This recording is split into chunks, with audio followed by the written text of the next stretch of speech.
At the airport, my wife's sister said, "He can't even afford economy." My wife laughed as they boarded first class. I waited quietly until a man in uniform said, "Your jet's ready, sir." The entire platform froze. Look, I'm not saying airports are the seventh circle of hell, but I'm also not saying that. There's something about the fluorescent lighting, the overpriced bottled water, and the general aura of collective misery that really brings out the best in humanity. And by best, I mean absolute worst. Especially when you throw in-laws into the mix, because apparently God looked down at airports and thought, you know what this needs? More judgment and passive-aggressive commentary about your life choices. So there I was, standing in Terminal 3 at JFK, watching my father-in-law Harold complain about literally everything within a 50-foot radius. The man had opinions about the carpeting, the font on the departure screens, and, his personal favorite, the types of people who dare to share oxygen with him in public spaces. His voice, which I can only describe as what a kazoo would sound like if it developed a superiority complex, cut through the ambient noise of rolling suitcases and crying babies like a hot knife through butter that nobody asked for. "These delays are absolutely ridiculous," Harold announced to nobody in particular, though his voice carried far enough that I'm pretty sure people in Terminal 5 could hear him. "It's always because of the budget airlines. They let just anyone fly these days. Poor people clog up the whole system." I wish I was making this up. I really do. But Harold genuinely believed that economic inequality was something that should be aggressively enforced at 30,000 feet, and that anyone flying economy was personally responsible for his mimosa being delayed by 8 minutes.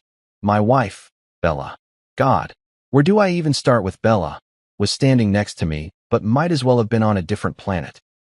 Her face was illuminated by the cold blue glow of her iPhone screen, thumbs moving at superhuman speed as she scrolled through Instagram, double-tapping photos of people she claimed to hate, but religiously followed anyway.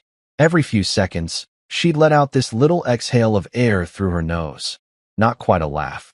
More like the sound a deflating tire would make if it was judging someone's outfit choices. Then there was Clara, Bella's sister, strutting about 15 feet ahead of us like she was walking a runway in Milan instead of navigating the grimy corridors of an international airport. The woman was wearing 6-inch heels, and I'm not exaggerating here. I'm talking stilts that would make a circus performer nervous, that looked like they'd been specifically designed by Satan's personal stylist during a particularly vindictive mood. Each step she took sounded like a tiny hammer hitting the floor, announcing her presence like some kind of designer-clad town crier. Her carry-on luggage probably cost more than my first car, and she made sure everyone knew it by the way she kept adjusting it, making sure the logo faced outward at all times. Clara suddenly stopped, causing a minor traffic jam of confused travelers behind her, and turned around with this smirk on her face. You know the kind, the expression that says, "I'm about to say something that I think is clever but is actually just mean, and I'm going to enjoy every second of it." Her perfectly glossed lips curved upward as she looked me up and down like I was a disappointing clearance rack item. "Hope you're not flying economy again, Leo," she said, loud enough that several nearby passengers turned to look. "You really can't afford to look that broke next to us. I mean, seriously, what would people think?" And then, because apparently the universe decided I hadn't suffered enough, my wife laughed. Not a polite chuckle or an uncomfortable giggle, but a full-on laugh that suggested she found this absolutely hilarious. She looked up from her phone just long enough to pile on. "He's used to it, Clara," Bella said with this dismissive wave of her hand, like she was swatting away a particularly annoying fly. "He likes sitting with the regular people. It's his thing. Very authentic. Oh, fantastic. Regular people. You know, the ones who do crazy things like pay taxes, hold down jobs, and experience human emotions that don't revolve around designer handbags and Instagram likes. The absolute nerve of them, existing in the same general vicinity as the blessed trinity of my in-laws." I stood there clutching my old leather duffel bag. And yeah, it was old. And yeah, it was worn. But it was also genuine leather that had developed character over the years, unlike the personalities of the people currently mocking me. This bag had seen the inside of more hotel rooms than my marriage had seen genuine moments of affection lately, which was saying something. It had traveled with me through 3 continents, survived being thrown by careless baggage handlers, and still had all its zippers intact, which was more than I could say for my patience at this particular moment. But here's the thing I'd learned over the past 2 years of being married into this circus. Arguing with narcissists is like trying to teach a goldfish advanced calculus. It's pointless, exhausting, and at the end of the day, the goldfish still thinks it won because it successfully swam in a circle. So I did what I always did. I smiled. Just a faint little smile, the kind that could mean anything from, "I'm fine with this," to, "I'm planning your demise in excruciating detail." The beauty of ambiguity. I'd learned that silence absolutely terrifies narcissists. They feed on reaction, on drama, on getting a rise out of people. When you don't give them that, when you just stand there with a calm expression like you're contemplating what to have for lunch, they start to panic. It's like watching a computer try to divide by zero. You can almost see the mental blue screen of death happening behind their eyes. Clara and Bella were still giggling, holding up their first-class tickets like they were golden tickets to Willy Wonka's factory. Except instead of chocolate, they were getting access to slightly wider seats and free drinks that they'd brag about for the next 6 months. They waved those tickets around, making sure everyone in the terminal could see them, practically doing a choreographed dance routine about their elevated status. I muttered under my breath, just loud enough for my own amusement, but quiet enough that they couldn't quite hear. "Hope the champagne pairs well with your bad decisions." Maybe they heard me. Maybe they didn't. Honestly, at that point, I was fine either way. I'd reached that zen-like state of not caring that usually takes monks decades of meditation to achieve, but I'd managed to speedrun it through repeated exposure to toxic family dynamics. Call it a gift. They didn't react, too busy adjusting their designer sunglasses indoors like a couple of celebrities who'd mistaken Terminal 3 for the paparazzi gauntlet at LAX. Harold was checking his Rolex for the 17th time in 3 minutes, as if the watch face might magically reveal to him why the universe insisted on making him wait like a common peasant. I just stood there, shifting my weight from one foot to the other, watching the departure board, watching the crowd, watching my in-laws perform their elaborate theater of superiority for an audience that largely consisted of exhausted business travelers who couldn't have cared less. And here's what they didn't know. What they couldn't possibly have known because they were too busy measuring everyone else's worth by their seat assignments and credit card limits. The real show hadn't even started yet. Not even close. They thought this was it. That this moment right here, with them flashing their first-class tickets and me quietly standing with my beat-up duffel bag, was the final scene. The closing credits. But see, that's the thing about underestimating people. It's a dangerous game, especially when you're too blinded by your own perceived superiority to notice what's actually happening around you. They were so convinced of their narrative. Poor Leo, struggling Leo, can't afford first-class Leo, that they'd completely missed the plot. I glanced at my watch. Not a Rolex, just a simple, reliable timepiece that told me exactly what I needed to know. It was almost time. Almost time for the moment when their entire worldview would shift on its axis. Almost time for the schadenfreude I'd been patiently waiting 2 years to experience. The gate agent's voice crackled over the intercom, announcing boarding for their flight.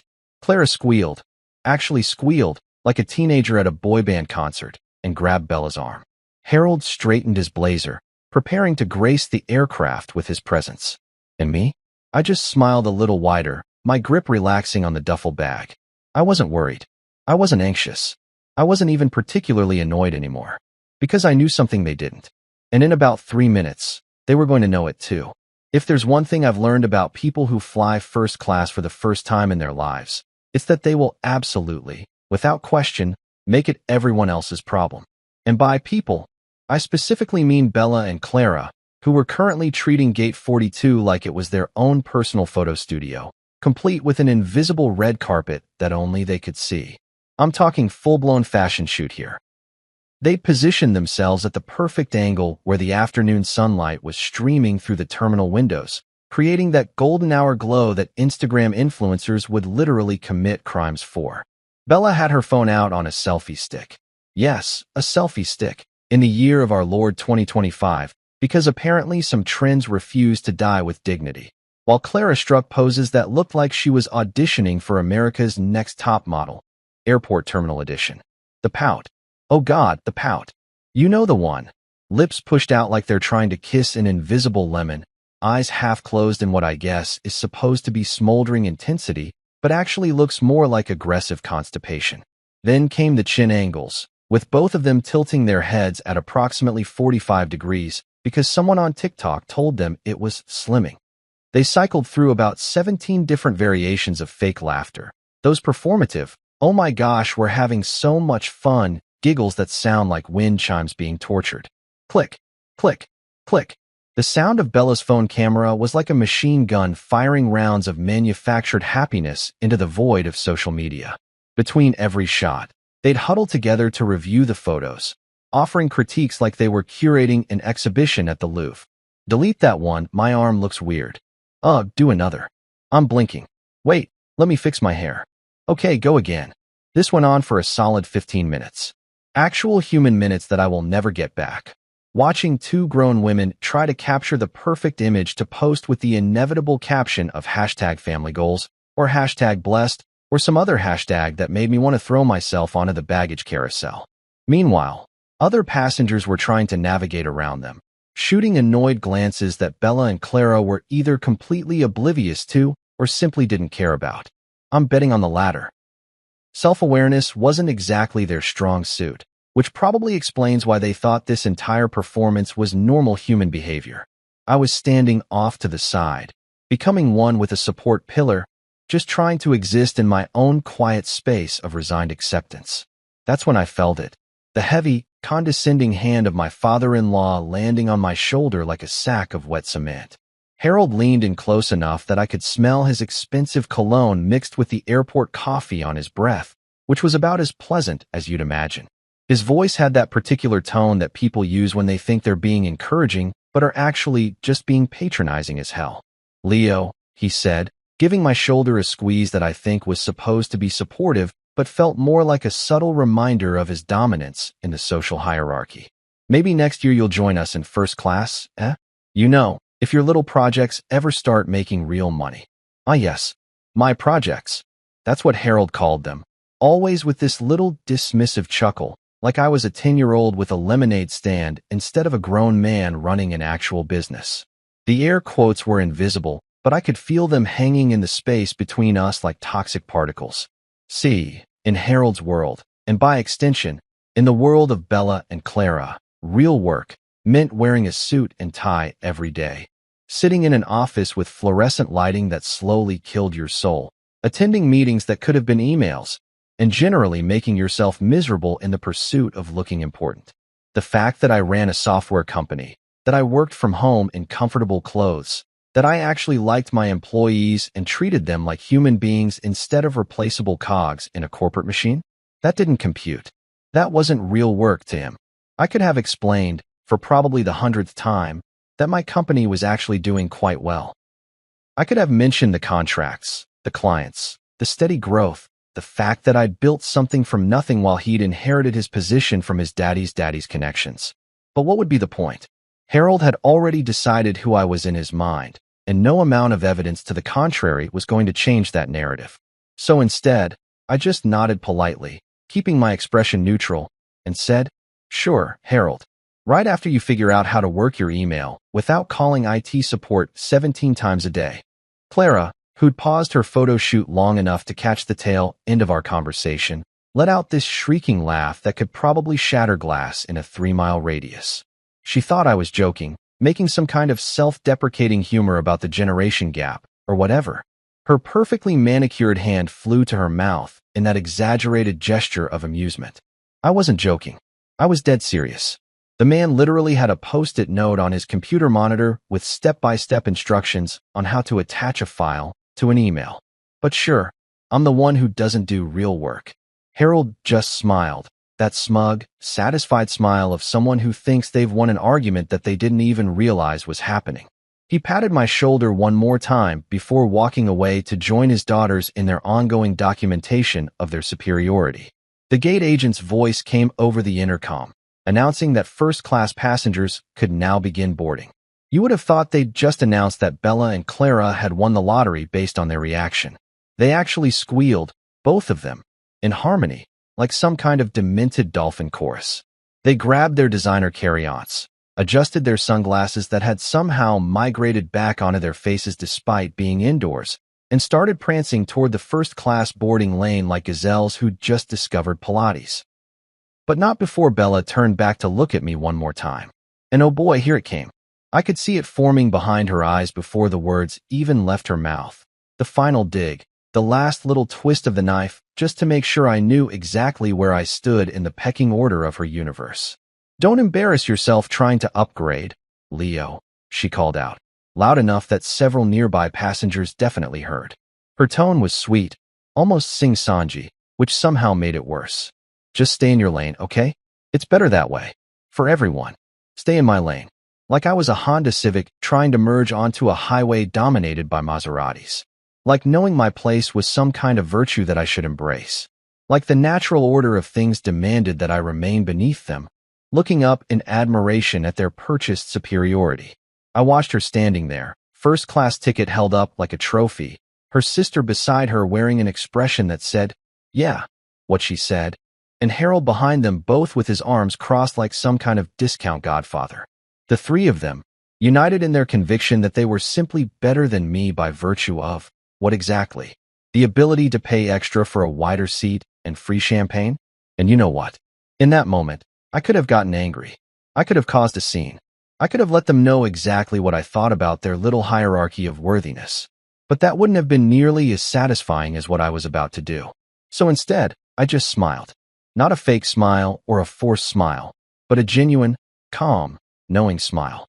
The kind of smile that says, "Oh honey, you have no idea what's coming."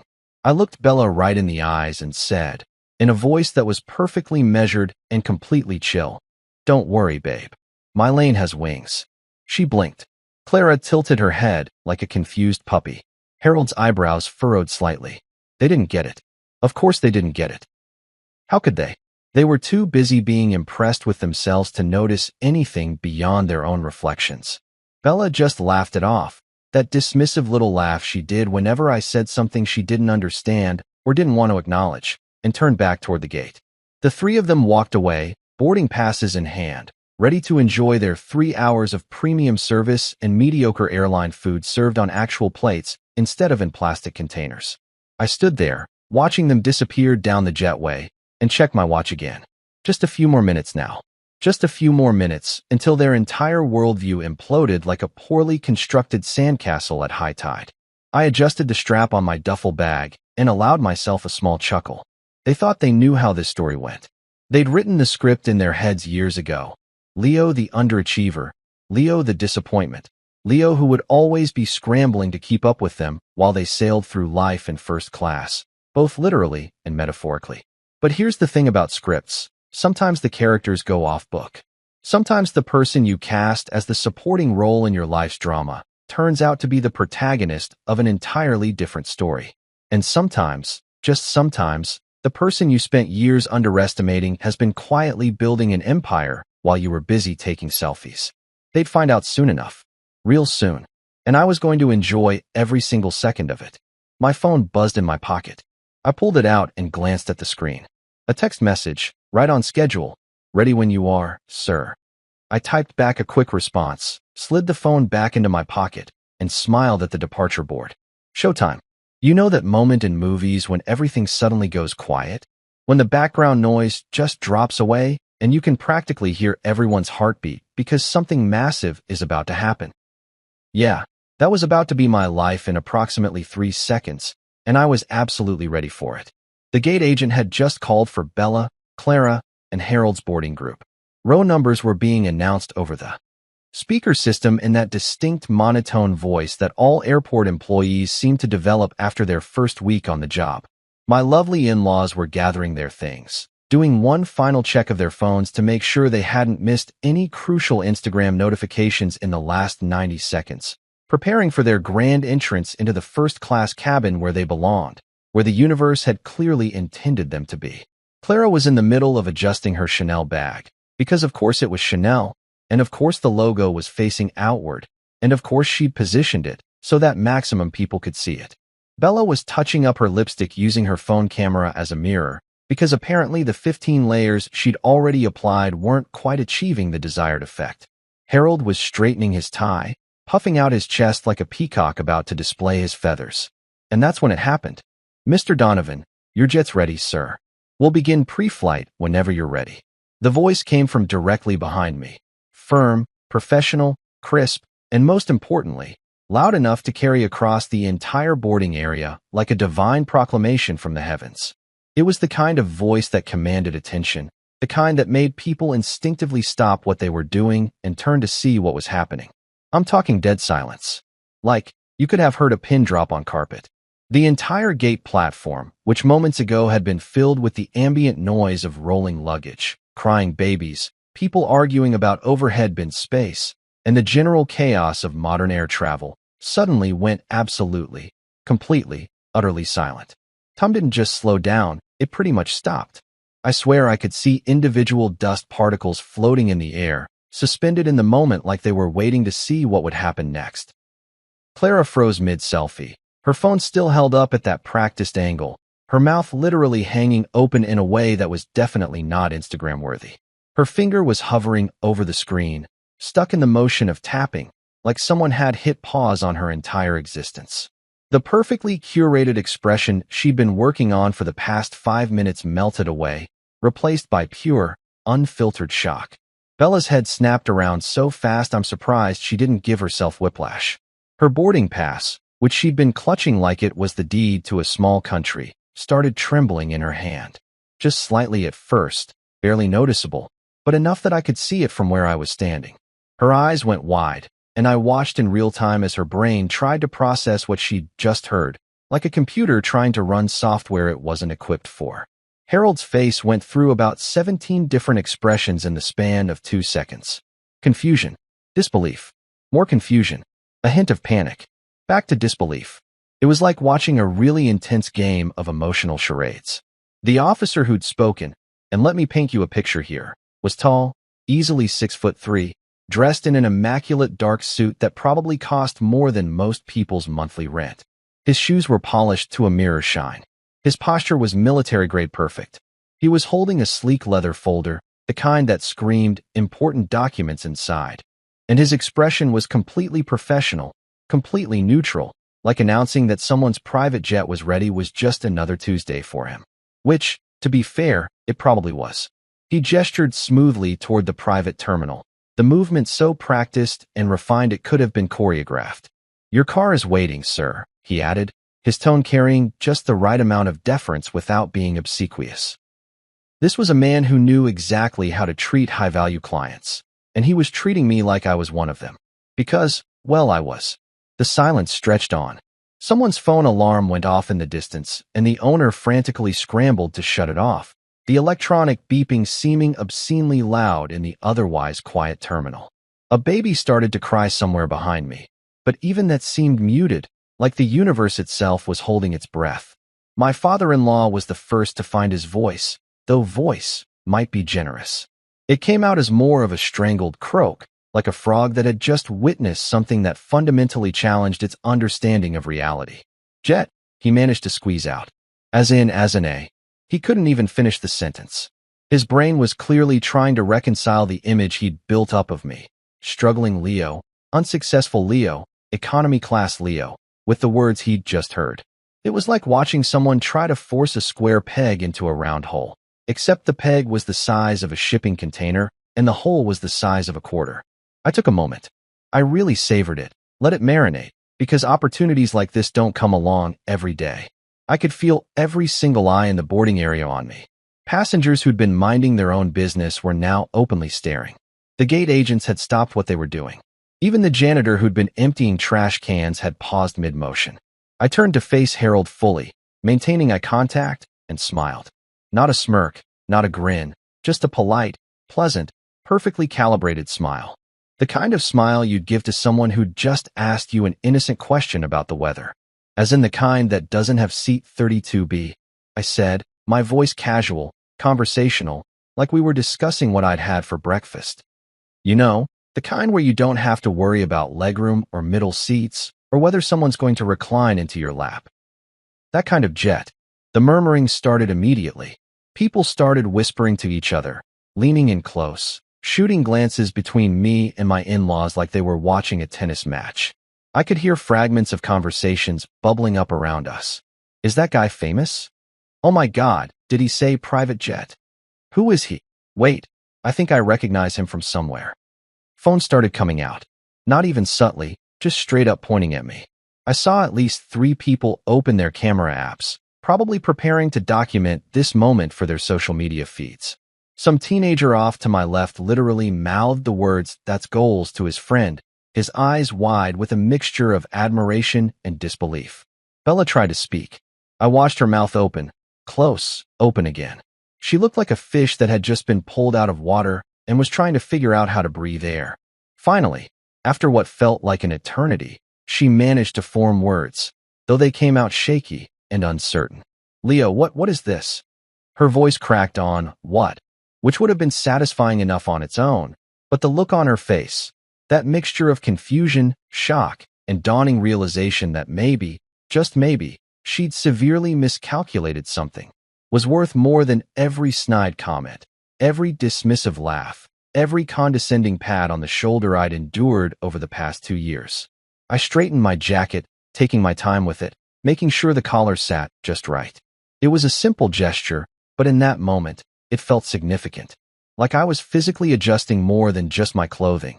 I was adjusting the entire dynamic of our relationship, the power structure that had been assumed for so long. "You were right, honey," I said, and I made sure my voice was loud enough for the growing audience to hear. Clear, confident, with just a hint of amusement dancing around the edges. "I can't afford economy. It's too cramped for my standards now. You understand." Clara made a noise that sounded like a small animal being stepped on. Harold's face had gone from its normal ruddy color to something approaching the shade of copy paper. Bella just stood there, frozen, her first-class boarding pass hanging limply from her fingers like a surrender flag. I turned to Officer Grant. Yes, the same Grant who used to work in my company's IT department before I promoted him to Director of Executive Security, because I believe in taking care of people who are loyal and competent. What a concept, and gave him a small nod. "Let's go," I said, projecting my voice just enough. I hate being late to my own plane. The emphasis on own was subtle, but in the deadly silent terminal, it landed like a bomb. I could practically feel the collective gasp, though it was more of a psychological gasp than an audible one. The energy in the room shifted, crystallized into something electric and charged. Grant nodded once, crisp and professional. "Right this way, sir." As I picked up my duffel bag, that same beat-up leather bag that Clara had mocked not 15 minutes ago, which suddenly seemed a lot more vintage chic than pathetic, I took one last look at my in-laws. They were still standing there, the 3 of them clustered together at the gate entrance, first-class boarding passes in hand, surrounded by other first-class passengers who were now looking at them with something between pity and amusement. The tables had turned so completely, so absolutely, that I almost felt bad for them. Almost. "Enjoy your flight," I called back over my shoulder, giving them a friendly wave like we were old friends parting ways at a casual brunch instead of witnessing the complete demolition of their superiority complex. I hear the snack boxes in first class are really coming up in the world, almost like real food. And with that, I walked away, following Officer Grant toward the private terminal, leaving behind the stunned silence, the whispers, the phone cameras, and 3 people who were finally beginning to understand that maybe, just maybe, they'd been playing checkers while I'd been playing chess. Walking through the private terminal feels different than walking through a regular airport. And I'm not just talking about the obvious stuff like the marble floors or the fact that there's actual art on the walls instead of advertisements for credit cards and duty-free liquor. It's the atmosphere, the energy of the place. Everything moves slower because nothing needs to rush. There are no gate agents yelling boarding groups, no families sprinting to catch connections, no general sense of barely controlled chaos that defines the commercial aviation experience. It's quiet, peaceful, the kind of environment where you can actually hear yourself think, which is ironic considering I'd spent the last 2 years being told I didn't think enough about real success by people who were currently losing their minds back at Gate 42. The air in here even smelled different. Leather, expensive coffee, and what I can only describe as the subtle scent of having your life together. It was the olfactory equivalent of success, if success had hired an interior designer and a really good aromatherapist. Officer Grant walked slightly ahead of me, his stride confident and measured, occasionally nodding to other staff members we passed.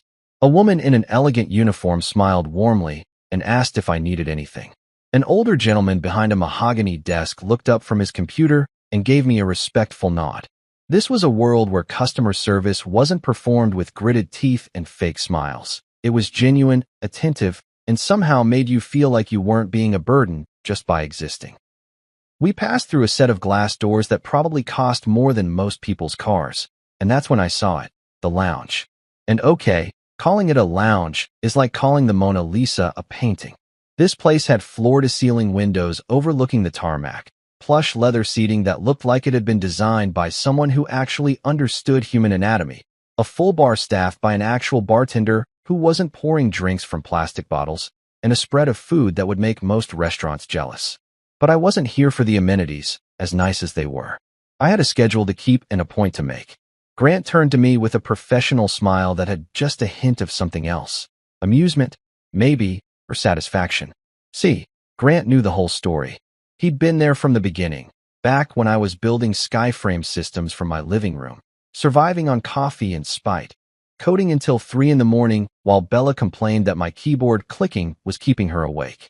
He'd watched me grow the company, watched me succeed despite everyone's predictions of failure, and he'd been loyal through all of it. That's why when I needed someone I could trust to head up executive security, someone who understood discretion and had impeccable timing, Grant was the obvious choice. Plus, he genuinely enjoyed moments like these. I could see it in the slight crinkle around his eyes. "Welcome aboard, sir," he said, his tone formal, but his expression telling me he was enjoying this almost as much as I was. "Jet's fueled and waiting. We can depart whenever you're ready." I nodded, feeling that familiar mix of satisfaction and vindication settling into my bones. "Perfect timing," I said, pulling out my phone. My wife's Instagram followers needed new content anyway, though I don't think this is quite what they were expecting. Grant actually chuckled at that, a low sound that he quickly covered with a professional cough. "Indeed, sir. Shall I escort you to the aircraft?" We walked out onto the tarmac, and there she was, my Gulfstream G650, gleaming white in the afternoon sun, the Skyframe Systems logo subtle but unmistakable on the tail. $65 million of aviation engineering, capable of flying 8,000 nautical miles without refueling, with a top speed of Mach 0.925. She was beautiful, powerful, and most importantly mine. The stairs were already deployed, red carpet running down them, because apparently my flight coordinator had a sense of dramatic flair that I deeply appreciated. The pilots were visible in the cockpit, running through their pre-flight checks. Everything was ready, waiting only for me. But I wasn't in a rush. Not yet. I climbed the stairs slowly, savoring each step, and entered the cabin. The interior was exactly as I'd had it customized, cream-colored leather seats that could fully recline into beds, burled walnut accents, a conference table for when I actually needed to work, a full galley kitchen, and a bathroom that was larger than some New York studio apartments. The lighting was soft and warm, the temperature perfectly calibrated, and my favorite playlist was already queuing up through the sound system. I sank into one of the seats, the leather embracing me like an old friend, and let out a breath I didn't realize I'd been holding. This was it. This was the moment. 2 years of grinding, of building, of being told I wasn't enough, all culminating in this perfect instant of poetic justice. My phone was already out. I pulled up my pilot's number and sent a quick text. "Let's wait 5 minutes before we start taxi. I want them to see it take off." The response came back almost immediately. "Understood, sir. Taking our time. Because here's the thing about revenge. And yeah, I know people say living well is the best revenge, and they're right. But sometimes living well needs an audience. Sometimes the people who spent years making you feel small need to actually witness the moment when they realize just how wrong they were. Not because you need their validation, but because the universe occasionally demands that karma be served with a side of irony so thick you could cut it with a knife." I settled deeper into my seat and pulled out my laptop. Might as well get some work done while I waited for the show to begin. I had emails to answer, contracts to review, a conference call scheduled with our Tokyo office in an hour. The business didn't stop just because I was having a moment of personal triumph. Through the window, I could see the commercial terminal in the distance. Gate 42 was visible, though the people at it were just small figures from this distance. But I knew they were there. I knew that somewhere in that mass of humanity waiting to board a metal tube with recycled air and minimal legroom, Bella, Clara, and Harold were probably still trying to process what had just happened. Were they boarding yet? Were they in their seats, settling in with their complimentary champagne, trying to convince themselves that this was still a win because at least they weren't in economy? Or were they still standing at the gate, phones out, frantically Googling my name to try to understand how this had happened? I allowed myself a small smile. The beauty of it all was that I didn't actually need to know. The moment had happened. The scales had been balanced. Whatever they were feeling right now, shock, confusion, embarrassment, the slow dawning realization that they'd been complete idiots, that was between them and their own consciences. My phone buzzed. A text from Sophie, my assistant. Just saw the video. Someone posted it on Twitter. You're trending. Hashtag private jet Guyon's in-laws is blowing up. I laughed out loud at that, the sound echoing in the quiet cabin. Of course someone had recorded it. Of course it was already online.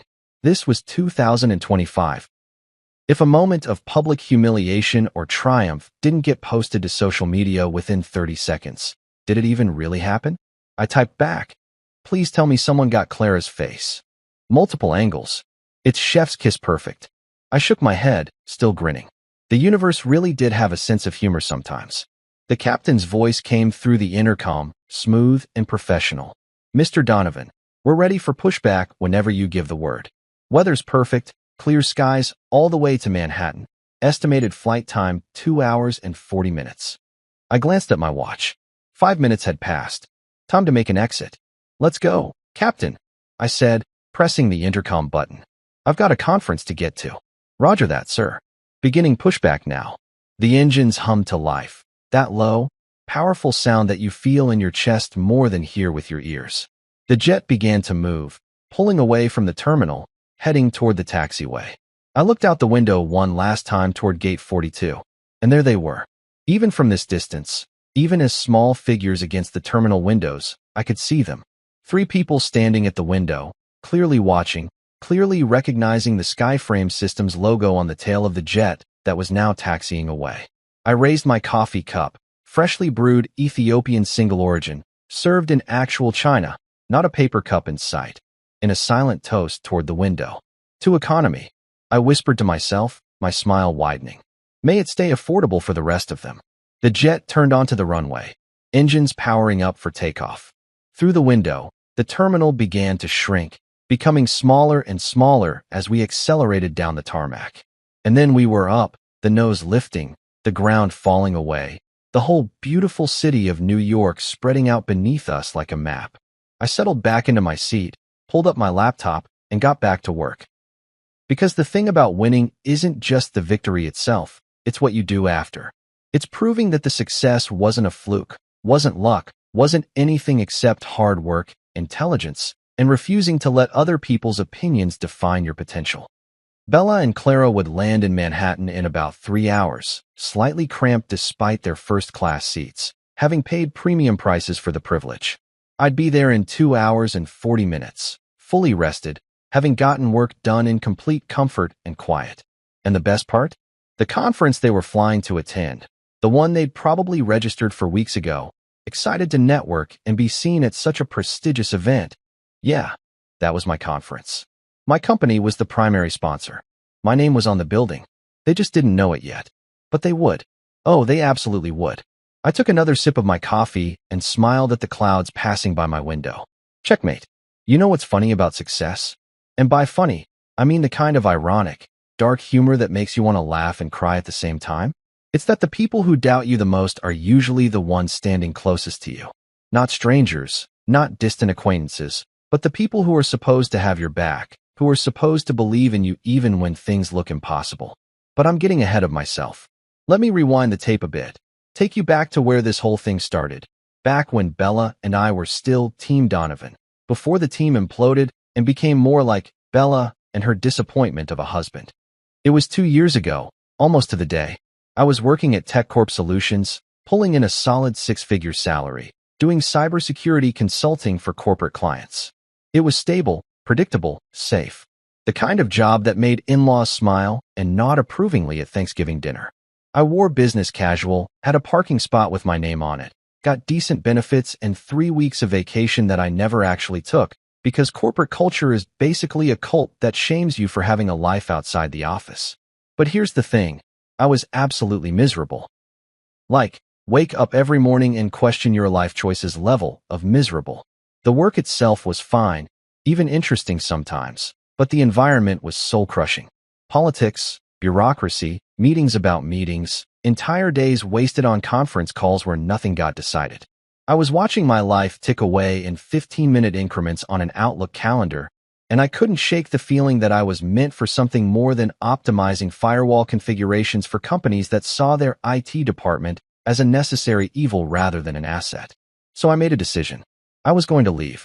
I was going to take everything I'd learned about corporate aviation systems, because TechCorp's biggest client was an airline consortium, and I'd spent 3 years deep in their infrastructure, and I was going to build something of my own. Skyframe Systems, a logistics platform specifically designed for private and corporate aviation, something that could revolutionize how the industry handled everything from flight planning to maintenance scheduling to real-time aircraft tracking. I had the technical knowledge. I had the industry connections. I had a vision for something that didn't exist yet, but absolutely should. And I had exactly $73,000 in savings that I was willing to bet on myself. When I told Bella, her initial reaction was actually supportive. I remember it clearly. We were sitting on our couch, the same couch where we'd planned our wedding, talked about our future, dreamed about what our life could be. I laid out the whole plan for her, showing her my business model, my projections, the market research I'd done. Her eyes lit up. She squeezed my hand, and she said, "Let's do this. I believe in you." That support lasted approximately 72 hours.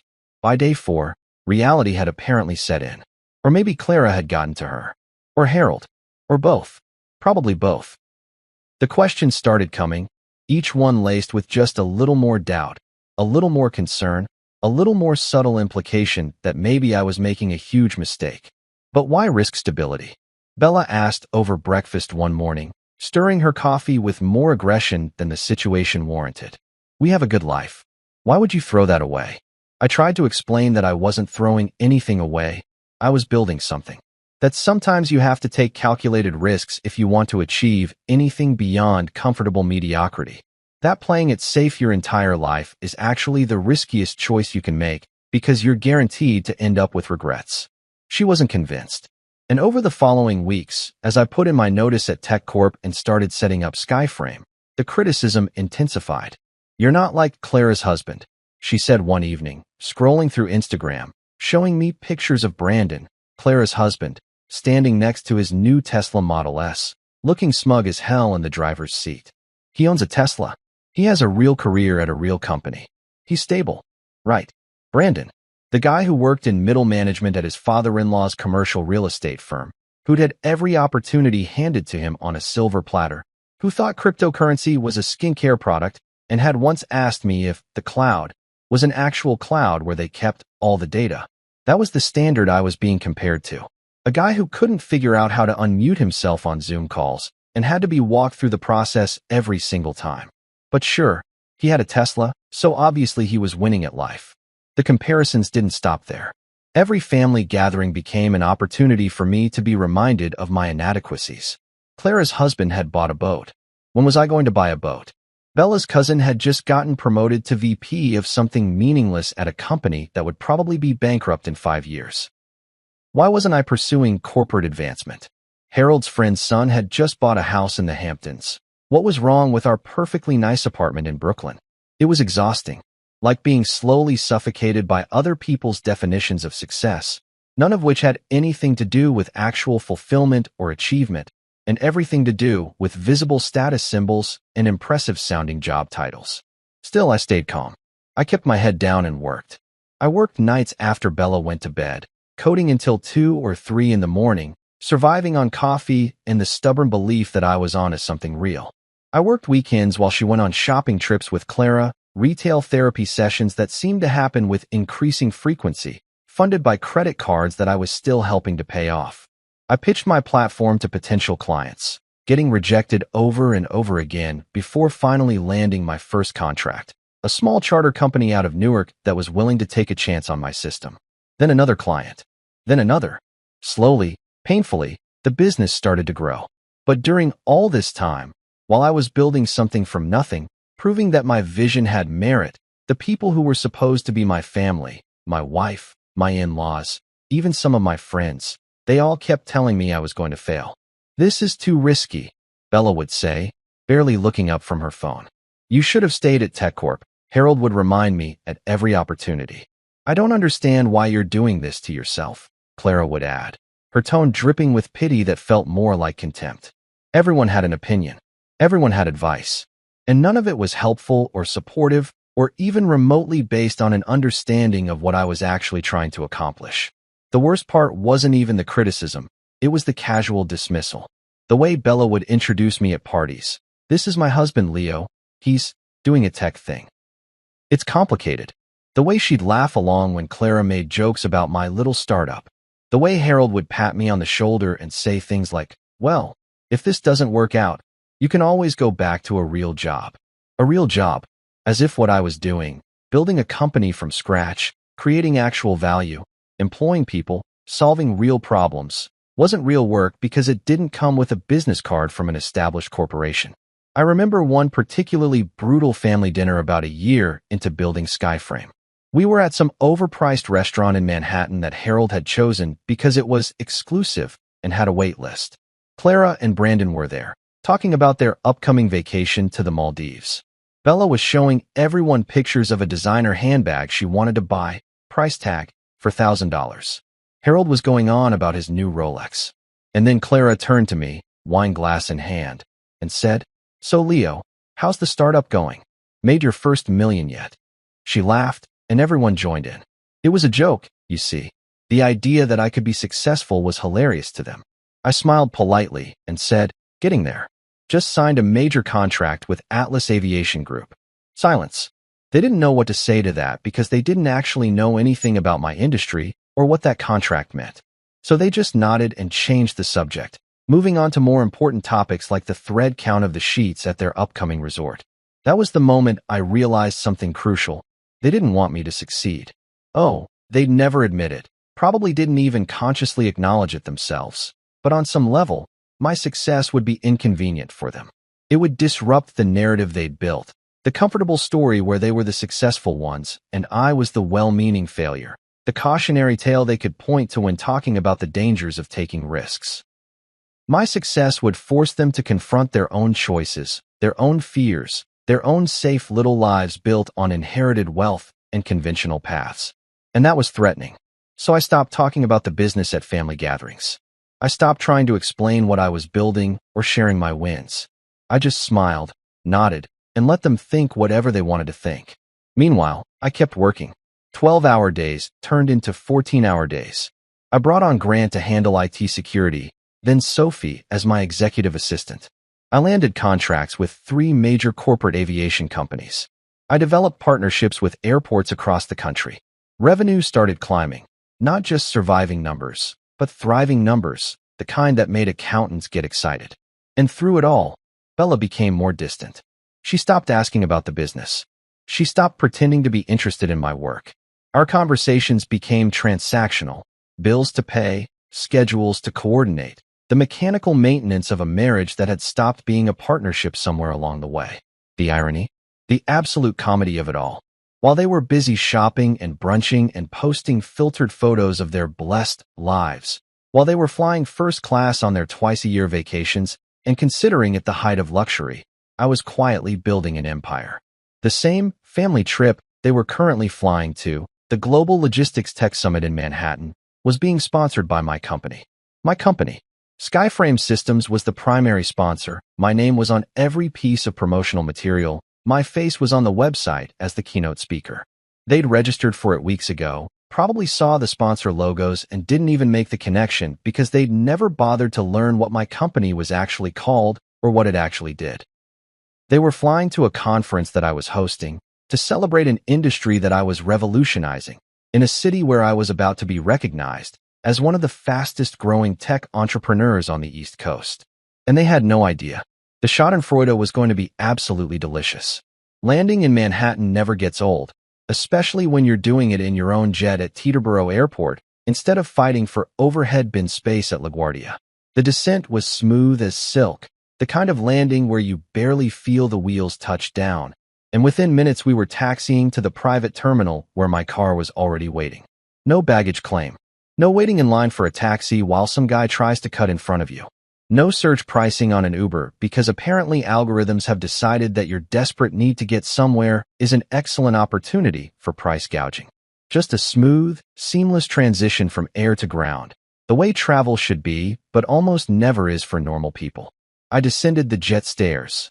Yes, they rolled out an actual red carpet again, because my flight coordinator clearly understood the assignment, and there she was. Sophie Martinez, my executive assistant, standing next to a black Mercedes S-Class, looking impeccable as always in a charcoal gray suit, tablet in hand, ready to brief me on whatever chaos needed managing.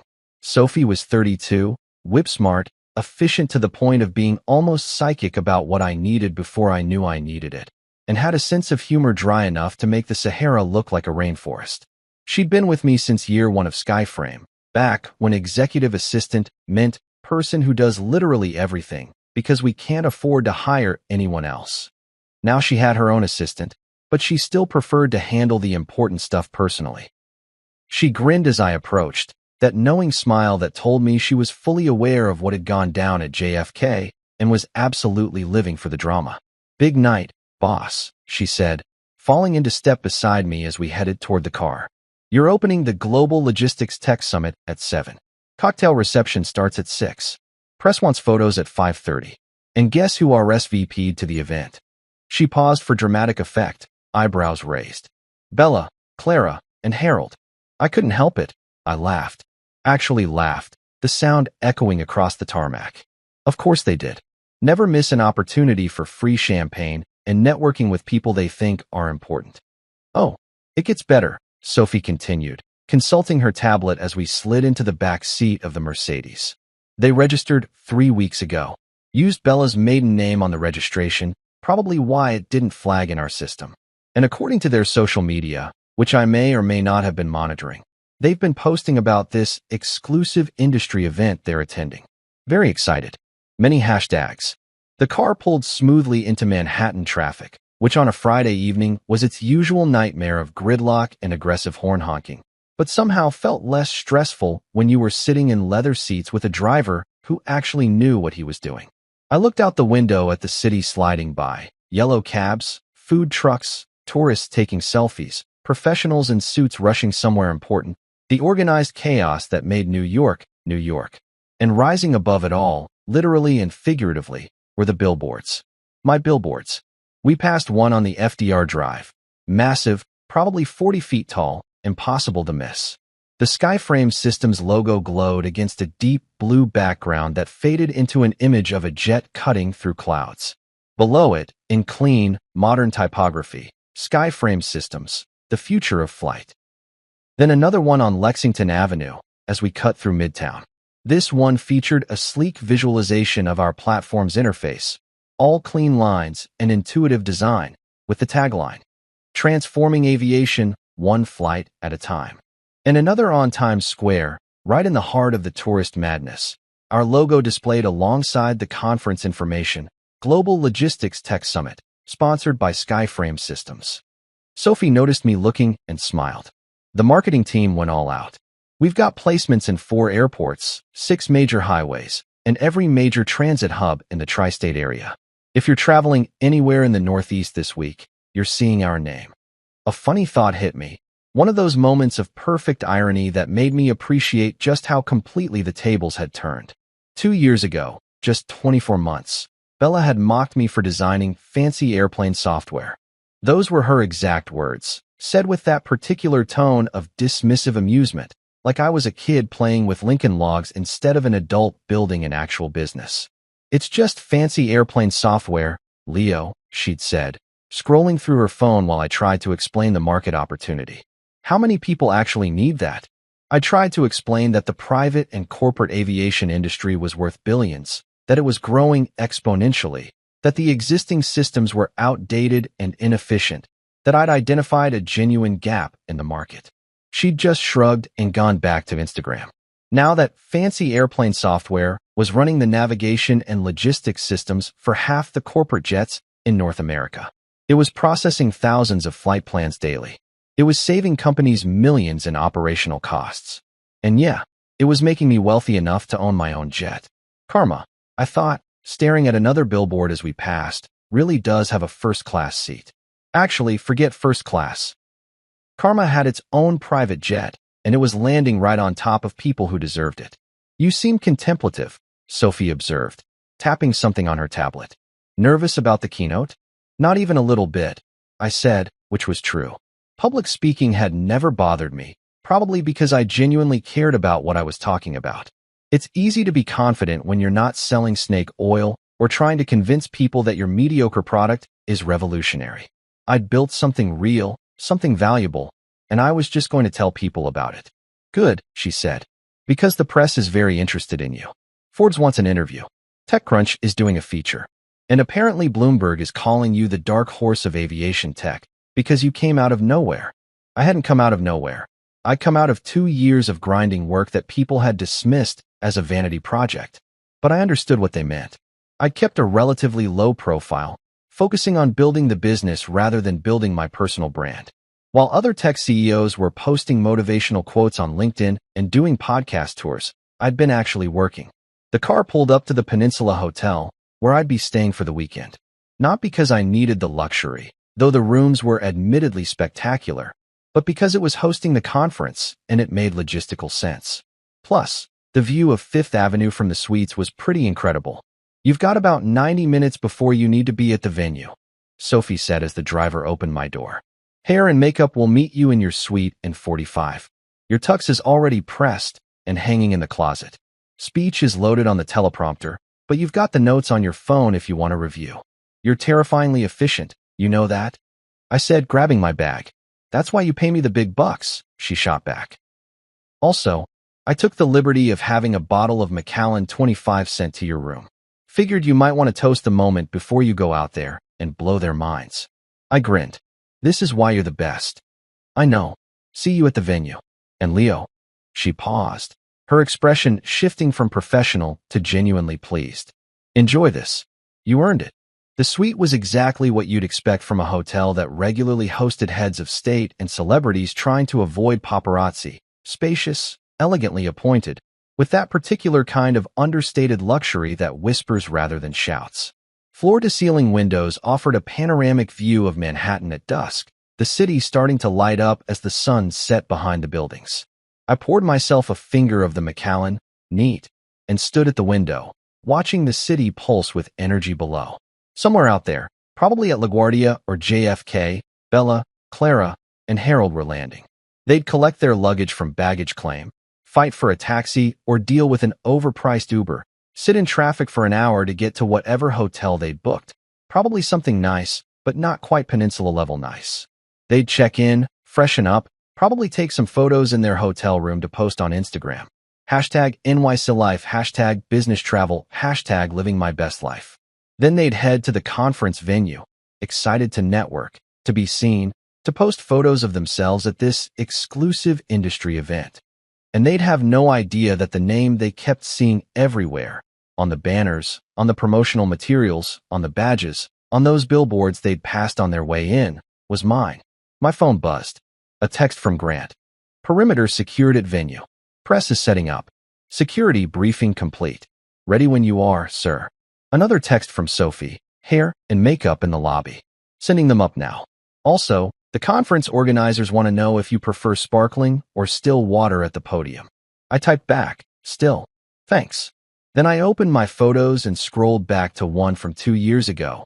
Me in my tiny home office, surrounded by whiteboards covered in diagrams and code, looking exhausted but determined. I'd asked Bella to take it because I wanted to document the beginning, wanted to remember what it felt like to start from zero.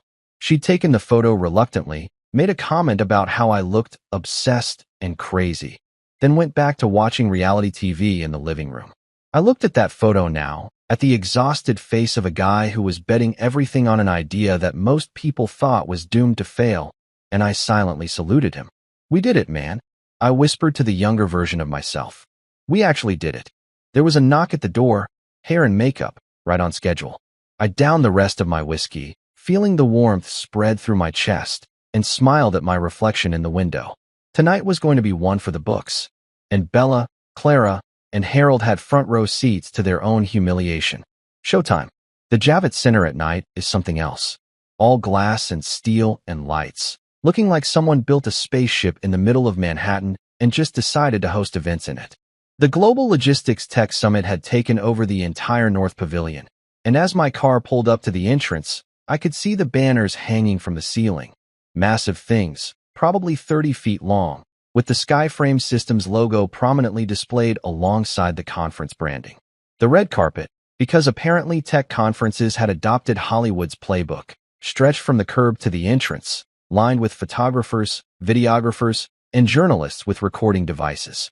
Overhead lights created that artificial daylight glow that makes everything look more dramatic than it actually is. It was the kind of setup that screamed, "Important people are here," which I guess was accurate, even if it felt a little over the top. Grant was waiting by the door, earpiece in, looking every bit the professional security director. He gave me a subtle nod as I stepped out of the car, which I learned was his way of saying, "Everything's good, no threats, you're clear to proceed." 2 years of working together had developed its own shorthand. But before I could even take 3 steps toward the entrance, they descended. The press, like a flock of very well-dressed vultures who'd spotted fresh meat. Cameras started flashing, creating this strobe effect that would have been disorienting if I hadn't been expecting it. Microphones appeared out of nowhere, thrust toward my face by reporters who'd clearly had their coffee and were ready for sound bites. "Mr. Donovan. Mr. Donovan." A woman from what looked like a major tech publication pushed to the front. "Is it true your company just acquired Sky Global Airways? Can you confirm the rumors?" That. The acquisition had been in the works for 3 months, confidential until about 48 hours ago, when some analyst with too much time and too many industry connections had figured it out and leaked it to the trades. Sky Global was a regional carrier, nothing huge, but it represented vertical integration, owning not just the software, but the actual aviation operation. It was a chess move that had made my competitors very nervous and my investors very happy. I stopped, smiled at the reporter, and said, "Let's just say I like owning the places I was once told I couldn't afford." The reporters ate that up. I could practically see them mentally drafting their headlines: "Tech Entrepreneur's Revenge Acquisition," or some variation thereof. More questions came flying at me. What's next for Skyframe? Are the IPO rumors true? How does it feel to be called the youngest self-made CEO in aviation tech? I answered a few more, keeping it professional but personable, giving them enough content to work with, but not so much that I'd have nothing left to say during the actual keynote. This was the dance of modern business. You had to feed the media machine without letting it consume you entirely. Sophie appeared at my elbow, perfectly timed as always. "Mr. Donovan, they're ready for you inside." I gave the press a final wave and headed through the doors into the venue proper. The cocktail reception was already in full swing. Probably 300 people in business formal attire, holding champagne flutes and small plates of appetizers that looked too pretty to eat. Networking with that particular intensity that comes from knowing everyone in the room might be useful to you someday. The space was stunning. Whoever had designed it understood drama. The ceiling was draped in fabric that changed colors slowly. Deep blues fading into purples, then into golds. Our logo was projected onto multiple surfaces, impossible to miss. Sleek white furniture created conversation areas. Bars at each corner ensured nobody's glass stayed empty for long. And the people, CEOs of major aviation companies, CTOs from Fortune 500s, venture capitalists, industry analysts, journalists from every major publication, government officials from the FAA. This wasn't just a tech conference. This was the who's who of aviation, logistics, and technology, all gathered in one place. And I'd built the thing they all came to talk about. I worked the room for about 20 minutes, shaking hands, making small talk, having conversations that would probably lead to contracts or partnerships down the line. Everyone wanted a moment, wanted to tell me about their company, wanted to explore potential synergies. It was exhausting and exhilarating in equal measure. That's when I saw them. Bella, Clara, and Harold, standing near one of the bars, looking simultaneously impressed and overwhelmed. They were dressed up. Clara in some designer dress that probably cost more than a used car, Bella in a cocktail dress I recognized from her Instagram posts, Harold in a suit that was nice, but somehow still made him look like he was trying too hard. They had their conference badges around their necks, marking them as general attendees rather than VIPs or press. They were scanning the room, clearly trying to spot someone important to network with, completely oblivious to the fact that the most important person in the building was standing 30 feet away, watching them with a mixture of amusement and satisfaction. Bella said something to Clara, who laughed and pulled out her phone, probably to take pictures for social media.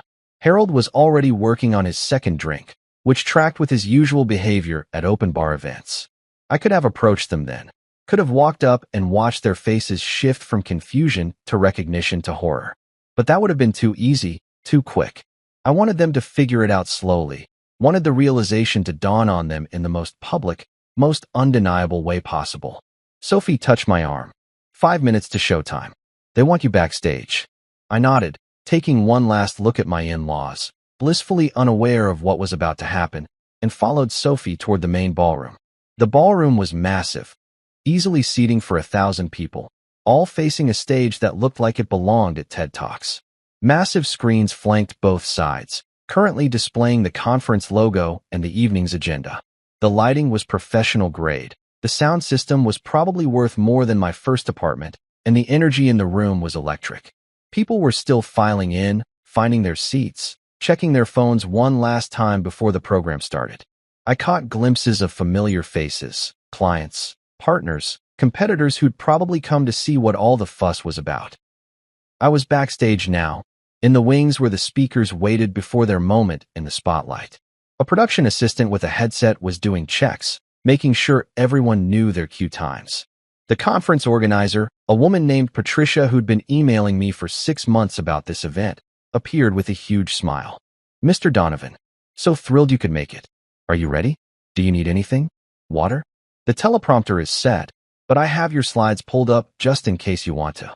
Patricia, I interrupted gently. I'm good. Let's do this. She beamed, clearly relieved that I wasn't one of those high-maintenance speakers who needed their MNMS sorted by color or whatever. Fantastic. You're on in 2 minutes.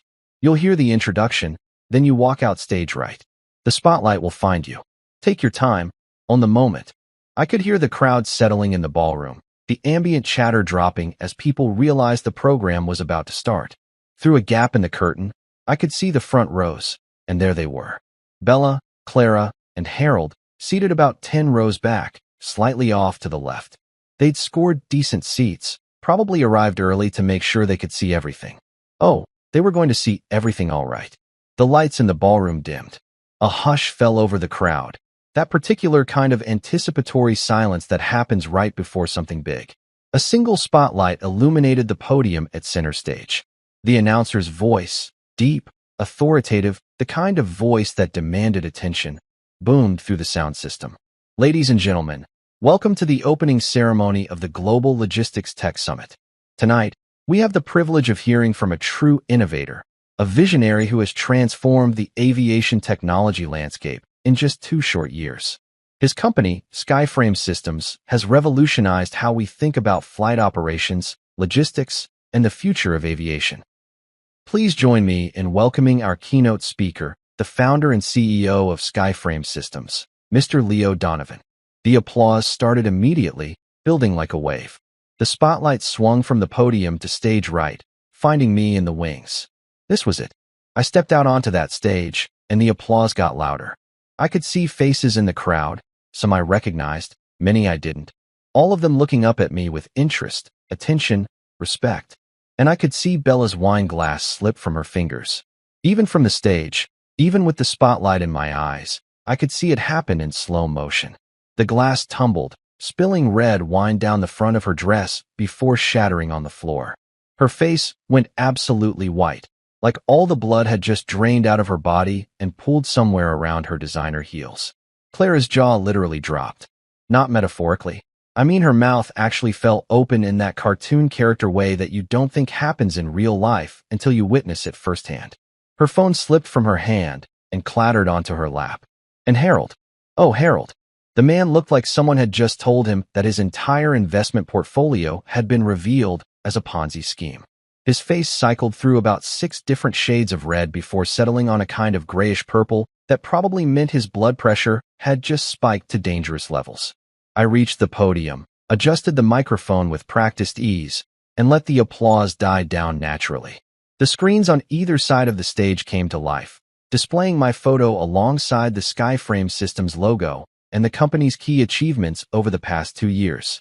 The ballroom was silent now, 1,000 people waiting to hear what I had to say. I smiled, genuine, confident, maybe with just a hint of the satisfaction I was feeling, and began.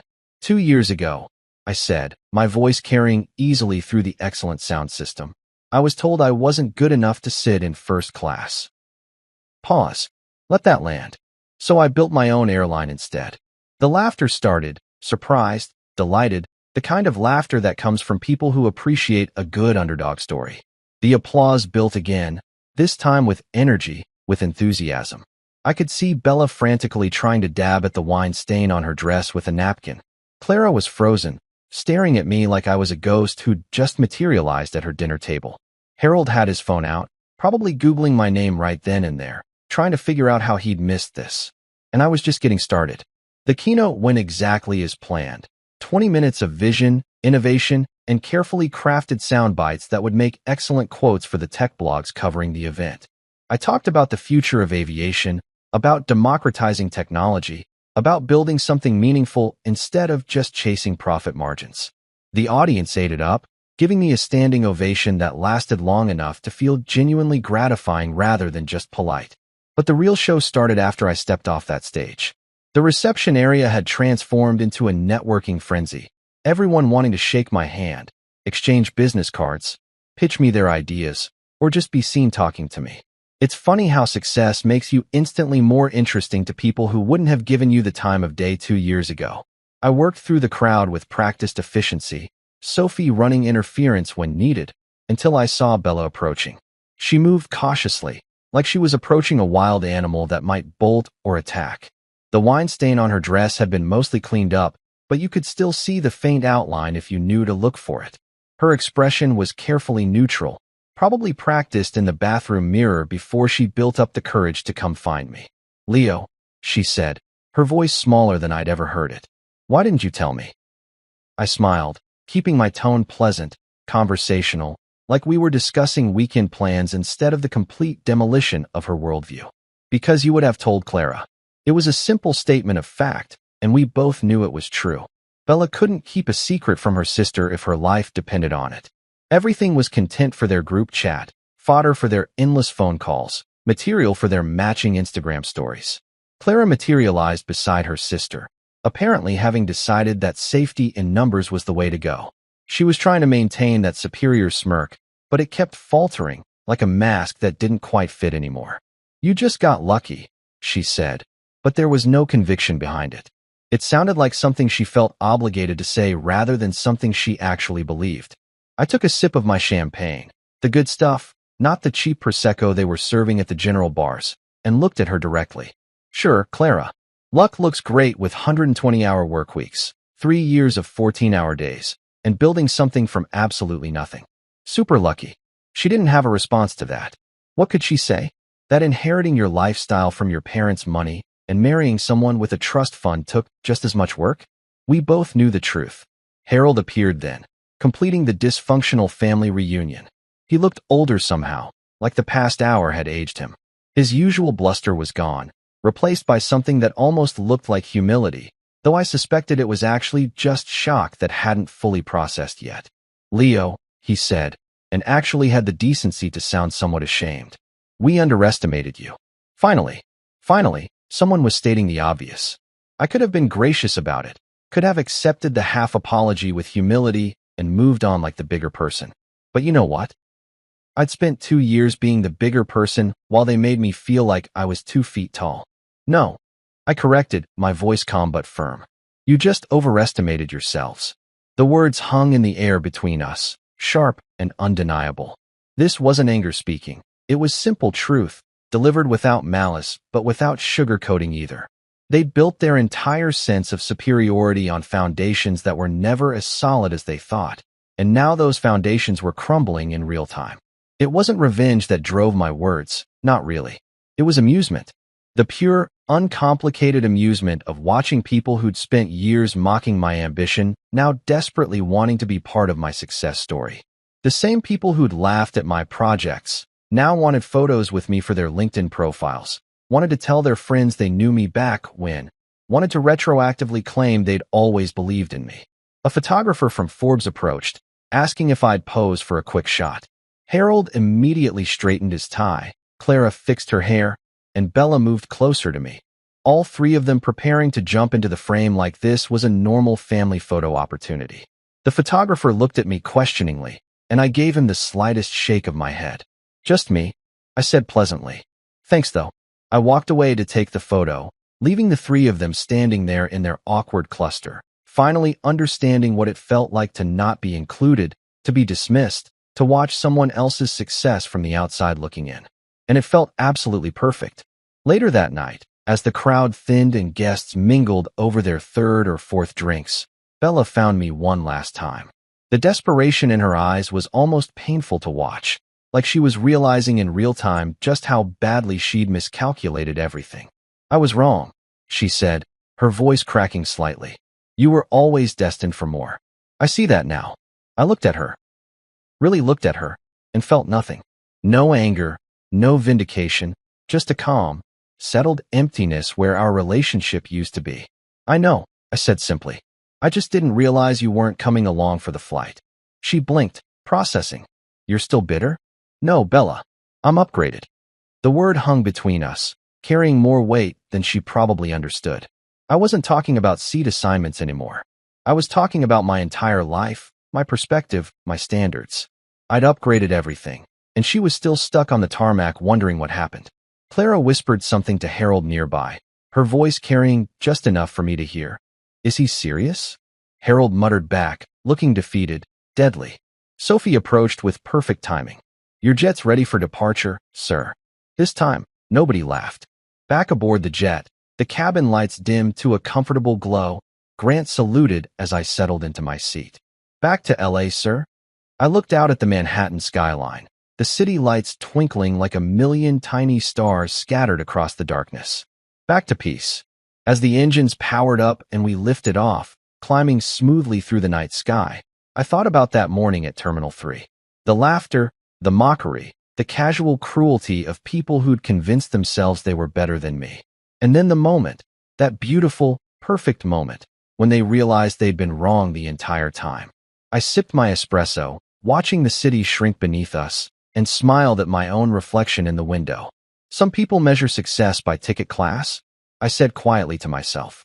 I measure it by altitude.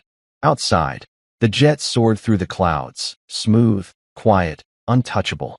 We climbed higher and higher until even the lights of New York disappeared below us, leaving only stars above and darkness below. And that was the funny part, the cosmic joke that made everything worth it. They'd wanted first class. I'd built my own sky. Fire your entire team by Monday, or I'll do it for you, my wife, the new manager, demanded. I nodded quietly. What she didn't know, they weren't just my team.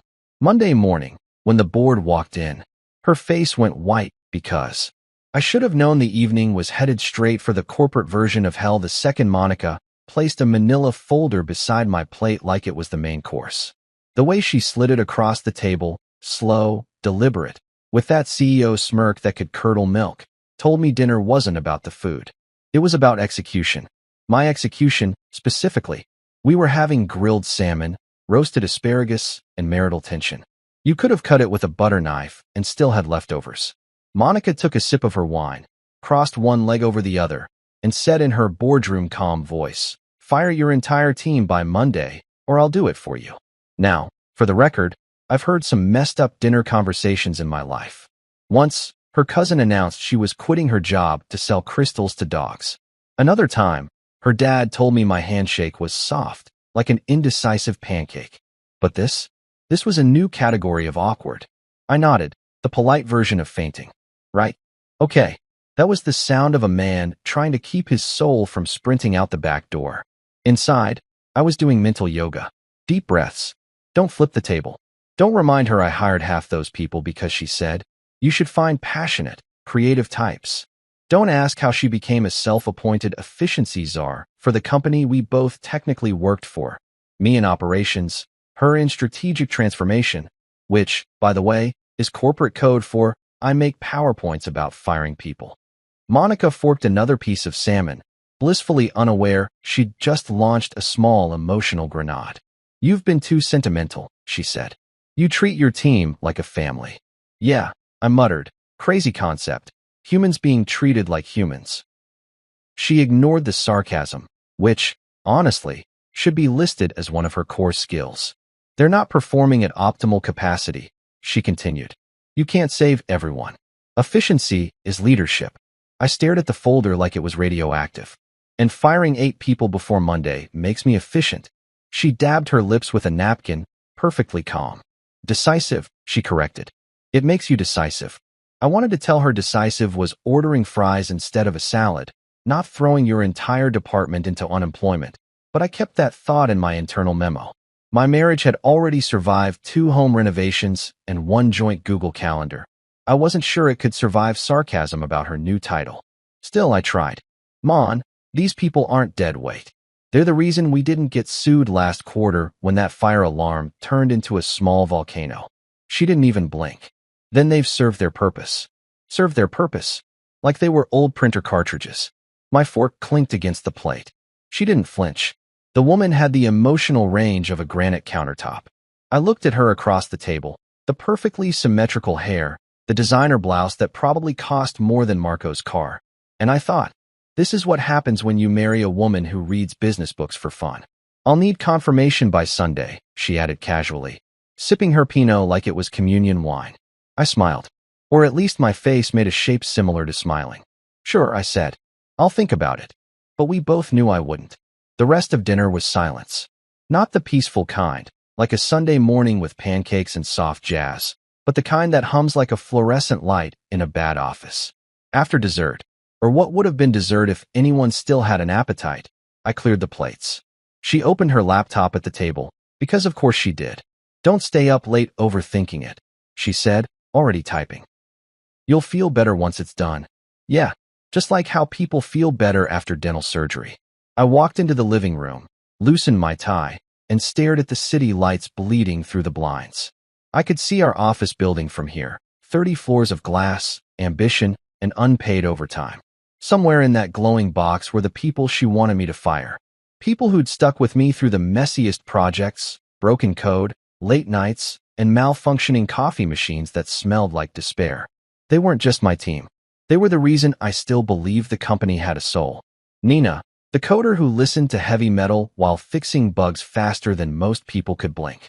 Marco, the designer who doodled his way into brilliance and called every finished layout his baby. Zara, the client manager who could talk a raging CEO into calm using nothing but empathy and a pen. Monica thought she was trimming fat. I thought she'd picked the wrong body. I pulled out my phone and scrolled through our old team group chat. Special Solutions. The name started as a joke because our department was technically unofficial, a temporary task force that kept refusing to die. I typed out one word, green space. That was our code word. It meant emergency meeting, but it also meant bring snacks. This might suck. I added, 7 p.m. tomorrow. Bring snacks. We might cry. Then I hit send. I spent the rest of the night pacing like a man preparing for trial. I'd seen Monica in work mode before, polished, terrifying, efficient, but this was something else. She'd gone full Thanos, except instead of snapping fingers, she was sending HR emails. By midnight, I'd opened the folder. Inside were performance graphs, salary reports, and a neat little summary titled Redundant Roles, Departmental Streamlining Proposal. Translation, 8 names, 8 pink slips, and 1 marriage on thin ice. I flipped through the pages, reading the bullet points that reduced real people to metrics. Low output, overlapping responsibilities, non-essential to core functions. Non-essential, right. Like water is non-essential to soup. The next morning, I dragged myself into the office running on caffeine and spite. The lobby smelled like corporate success and faint regret. Too much perfume, too much ambition. My reflection in the elevator doors looked like someone who'd just survived a motivational seminar. When I reached my floor, I could see them, my team, through the glass walls. Nina was bobbing her head to music that only she could hear. Marco was arguing with Photoshop, and Zara was multitasking so fast, she looked like she was auditioning for Cirque du Soleil. They waved when they saw me. I waved back, pretending everything was fine. Classic management move. But inside, my brain was a war zone. Half of me wanted to grab Monica's folder, march into HR, and light it on fire. The other half wanted to find a smarter way. Something poetic. Something satisfying. When lunch rolled around, Nina wandered into my office holding a donut like it was evidence. "You okay, boss? You've got that planning a coup face again." I chuckled. "What does that face look like?" "Like you're about to smile, but remembered you work here." She wasn't wrong. I waved her off. "Just thinking about efficiency." She rolled her eyes. "Ugh, the E-word. Monica again." I didn't answer, but she didn't need me to. Nina had a sixth sense for corporate nonsense. "You tell her that without us, this company would still be sending invoices by carrier pigeon." "Noted," I said, trying not to grin. By the time 5 p.m. rolled around, I decided. If Monica wanted a war of efficiency, I'd give her one. But it wouldn't be fought with layoffs or memos. It would be fought with something rarer in our building, truth. That night, I sat in my car outside Greenspace, the local park by the old coffee shop we used to haunt back when deadlines felt optional. I watched the sunset turn the sky that tired office gray into something human. My phone buzzed. One by one, the messages popped up. Nina, got chips. Marco, got beer. Zara, got backup emotional support tissues. Sam, got receipts. Literal receipts. I exhaled. Yeah, these were my people. Tomorrow, I'd tell them everything. About Monica's ultimatum. About the deadline. About the plan that was forming in the back of my caffeine-addled brain. But for now, I just sat there, staring at the horizon and thinking about how marriages and companies both fall apart the same way, quietly, over dinner, while someone passes the salt. I looked down at the folder on my passenger seat. "Fire your entire team," it whispered in my head. I smiled, a slow, dangerous smile. "Sure, honey," I said aloud, "but you first." And just like that, the idea took root, small, sharp, and utterly satisfying. Greenspace Park was where bad dates went to die and conspiracies went to be born. It was the kind of place where people did yoga in the grass while pretending not to judge anyone eating nachos. I was sitting on a bench under a lamppost that buzzed like a mosquito with anxiety, waiting for my team to arrive.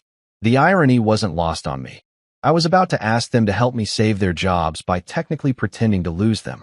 You know, standard Thursday night stuff. One by one, they appeared, looking like a ragtag band of office superheroes who'd gotten lost on the way to Comic-Con. Nina was first, hoodie pulled over her head, sunglasses on, carrying a tote bag labeled, "Definitely not a laptop." She sat down beside me, tore open a bag of pretzels, and said, "So, boss, is this a meeting or an intervention?" "Bit of both," I said, "except the addiction is being employed." Next came Marco, balancing 2 coffees and a 6-pack. "I brought courage," he said, nodding at the beer. "And caffeine, for optimism." "God bless your Italian heart," I muttered. Zara showed up last, punctual as always, wearing that calm, crisis-ready expression that made clients feel safe and me feel like an underperforming intern. She took one look at my face and said, "Monica." I nodded. "Monica." She sighed, like she'd been expecting this day since the Renaissance. "What did she do?" "Wants me to fire everyone by Monday." The silence that followed could have powered the entire city grid. Then Nina swore softly, in a way that would make an HR rep combust. Marco dropped one of the coffees. Zara folded her arms, like she was hugging an invisible baby made of stress. "She's serious?" Marco asked, though his tone suggested he already knew the answer. "Dead serious," I said. She slid the folder across the dinner table like a dessert menu. "That's messed up," Nina said. You guys don't even eat dessert. Focus, I said, rubbing my temples. We have a weekend to fix this before she does something irreversible. So, Sam asked from behind us. I hadn't even noticed him arrive, because of course the accountant moves like a ghost. What's the plan? Cry? Stage a coup? Fake our deaths? Option 4, I said. All of the above, but legally. They gathered in a loose circle, beer cans popping open like punctuation marks in our collective panic. I have a plan, I said. It's complicated. Marco groaned. Every time you say that, we end up in a storage closet with 6 laptops, a pizza, and emotional trauma. True, Nina said. Remember the firewall project? Remember the time we almost got banned from using Slack? I raised my hands. Okay, yes, but this one's bigger. And sneakier. They leaned in. The park lights flickered, a perfect cue for dramatic conspiracy energy. I took a deep breath. Here's what we're going to do. We're going to make Monica think she's winning. Nina tilted her head. As in, we just sit here and cry elegantly until she feels fulfilled? No, I said. We act broken. Pack boxes. Delete files. Hand in access cards. Play along. Every bit of corporate melodrama you can think of. Perform it like you're auditioning for The Office. Tragedy edition. Marco blinked. You want us to fake being fired? Exactly. But behind the scenes, we'll document everything we've done. The projects, the results, the savings, every late-night fix. We'll create a report so detailed that even an AI accountant would cry reading it. We'll make it impossible for her to justify cutting us. And when the board sees it, they'll realize she's about to crash the company. Zara finished, catching on fast. Bingo, I said. Sam nodded slowly. So basically, we're staging a fake death to prove we're still alive. Pretty much. He cracked open another beer. Cool. I've always wanted to be in a corporate zombie movie. Nina leaned back, pretending to think. I don't know, boss. This sounds like a lot of emotional labor for people who are already underpaid. Yeah, I said. But at least you'll get to make Monica look stupid. Consider it performance art. That perked her right up. Oh, I'm in. You had me at make Monica look stupid. Same, Marco added. But what if this backfires? What if she actually fires us before we can pull this off? I shrugged. Then we go down swinging. And by swinging, I mean we leak the data to the board. Zara smirked. You've thought this through. I smiled. It's either this or therapy, and therapy doesn't come with health insurance anymore. They all laughed, that tired, slightly manic laugh people do when they realize they're about to make bad life choices together. I stood up, brushing off my jeans. We'll start tomorrow. Pack your things. Cry convincingly. Make it look like a disaster. But behind the tears, keep working. Quietly. Efficiently. We'll pull every number, chart, and email we need. This is our heist. Nina pointed at me with a pretzel. You know you're basically describing an Ocean's 11 sequel no one asked for, right? Yeah, I said. Ocean's 8 employees. Sam raised his can. To the saddest heist in corporate history. We clinked beers, and the sound felt both ridiculous and heroic. For a few minutes, no one spoke. The breeze rustled the trees, and the park lights hummed in rhythm with our collective anxiety. Then Zara broke the silence. You realize she's not just doing this for efficiency, right? I turned to her. Meaning she's angling for something bigger. People don't make enemies out of whole teams unless they're trying to make a point. I sighed. You think she's going for Charles's job? Or the board's attention, Zara said. Either way, she's not going to stop until she looks like the savior of the company. Then we just have to beat her at her own story, I said. Nina grinned. Plot twist, we're the heroes. Exactly. Marco groaned, dramatic as always. Great. So we're underpaid, overworked, and now we have to act? I didn't sign up for method unemployment. Relax, I said. You'll be fine. Just look sad, type fast, and don't get caught smiling. He gave a mock salute. Aye, Captain. We stayed in the park longer than planned, mapping out details like criminals who didn't realize they were the good guys. Sam would track the finances, Zara would compile client testimonials, Nina and Marco would gather design and code metrics, and I'd assemble the grand narrative. The story that would prove Monica's plan wasn't efficiency. It was corporate self-sabotage with better lighting. At one point, a jogger slowed down and said, "You guys look intense." "We're planning a revolution," Nina said deadpan. The jogger blinked. "Cool," he said, jogging off faster than before. We all cracked up. By 9 p.m., the group started dispersing. Marco headed to the train, Nina waved with her pretzel bag like a flag, and Sam muttered something about pivot tables before vanishing into the night like an Excel ghost. Zara lingered. "You sure about this?" she asked. "Nope," I said, "but it beats letting her win." She nodded, thoughtful. "You know she'll make it personal, right?" "She already did." "Still," she said softly, "be careful. You're her husband, but that doesn't make you untouchable." "Yeah," I said, forcing a smile. "I've noticed." She gave my shoulder a squeeze before walking away. Her heels clicked against the pavement, fading into the kind of silence that leaves you alone with your thoughts, and those thoughts are never kind. I sat back down on the bench, staring at the lamppost light flickering above me. The buzzing matched the static in my head. Somewhere between the sarcasm and the strategy, I realized how insane this all was. A husband and wife, locked in an office Cold War. She wanted to prove efficiency. I wanted to prove humanity. Both of us wanted to be right. The thing about working in corporate America is that it trains you to smile while you're drowning. You master the art of cheerful self-preservation. Tonight, though, something shifted. This wasn't just about saving jobs anymore. It was about proving that people still mattered more than charts. My phone buzzed. A message from Monica. "Don't forget to confirm terminations by end of day Sunday. I'll handle communication with HR if you're too busy." Too busy. Right. Like being emotionally blackmailed over dinner counts as busy. I typed back. "All under control." Then, after a moment, I added a period. That one extra dot of passive-aggressive punctuation. I leaned back and looked at the park again.